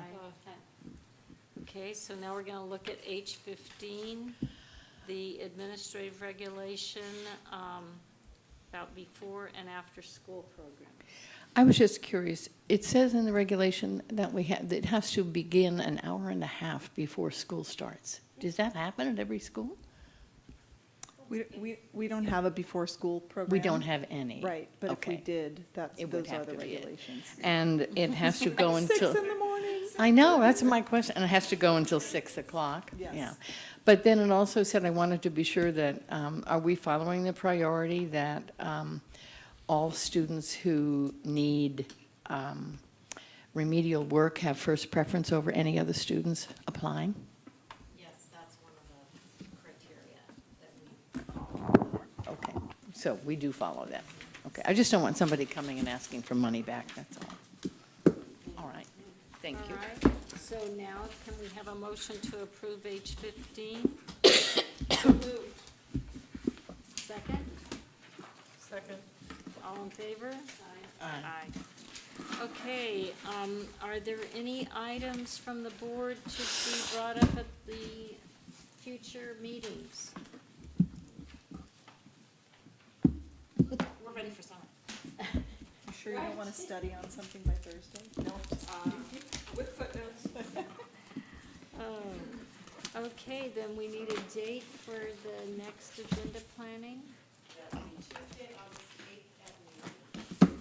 Tuesday, August 8th. At noon. You get to go on vacation, everyone. I will be out of town. Okay, I can volunteer. okay, and who else would like to volunteer? No? I didn't recently. I'm out of town. I just, But if nobody's here, I'll do it. I'm out of town. And then if Tyler comes back and he wants to do it, that'd be fine. All right, you're the placeholder then, B. Okay, B's the placeholder. Okay. All right, So who is it besides you, maybe? Ann and me. Okay. And maybe Tyler and maybe me. Everything loaded up for Thursday's meeting with the changes to the Elmer Reflecting Imagination Library. Thank you. Excuse me, being just that one change we'll have. We have leadership all day tomorrow. did you say diligent or diligent? Work on that. But thank you all. That was good for that. Oh, yes, we need a motion to adjourn. I move, we adjourn. Second, I'm seconding it myself. Sorry, seconds. All in favor of adjourning? Aye.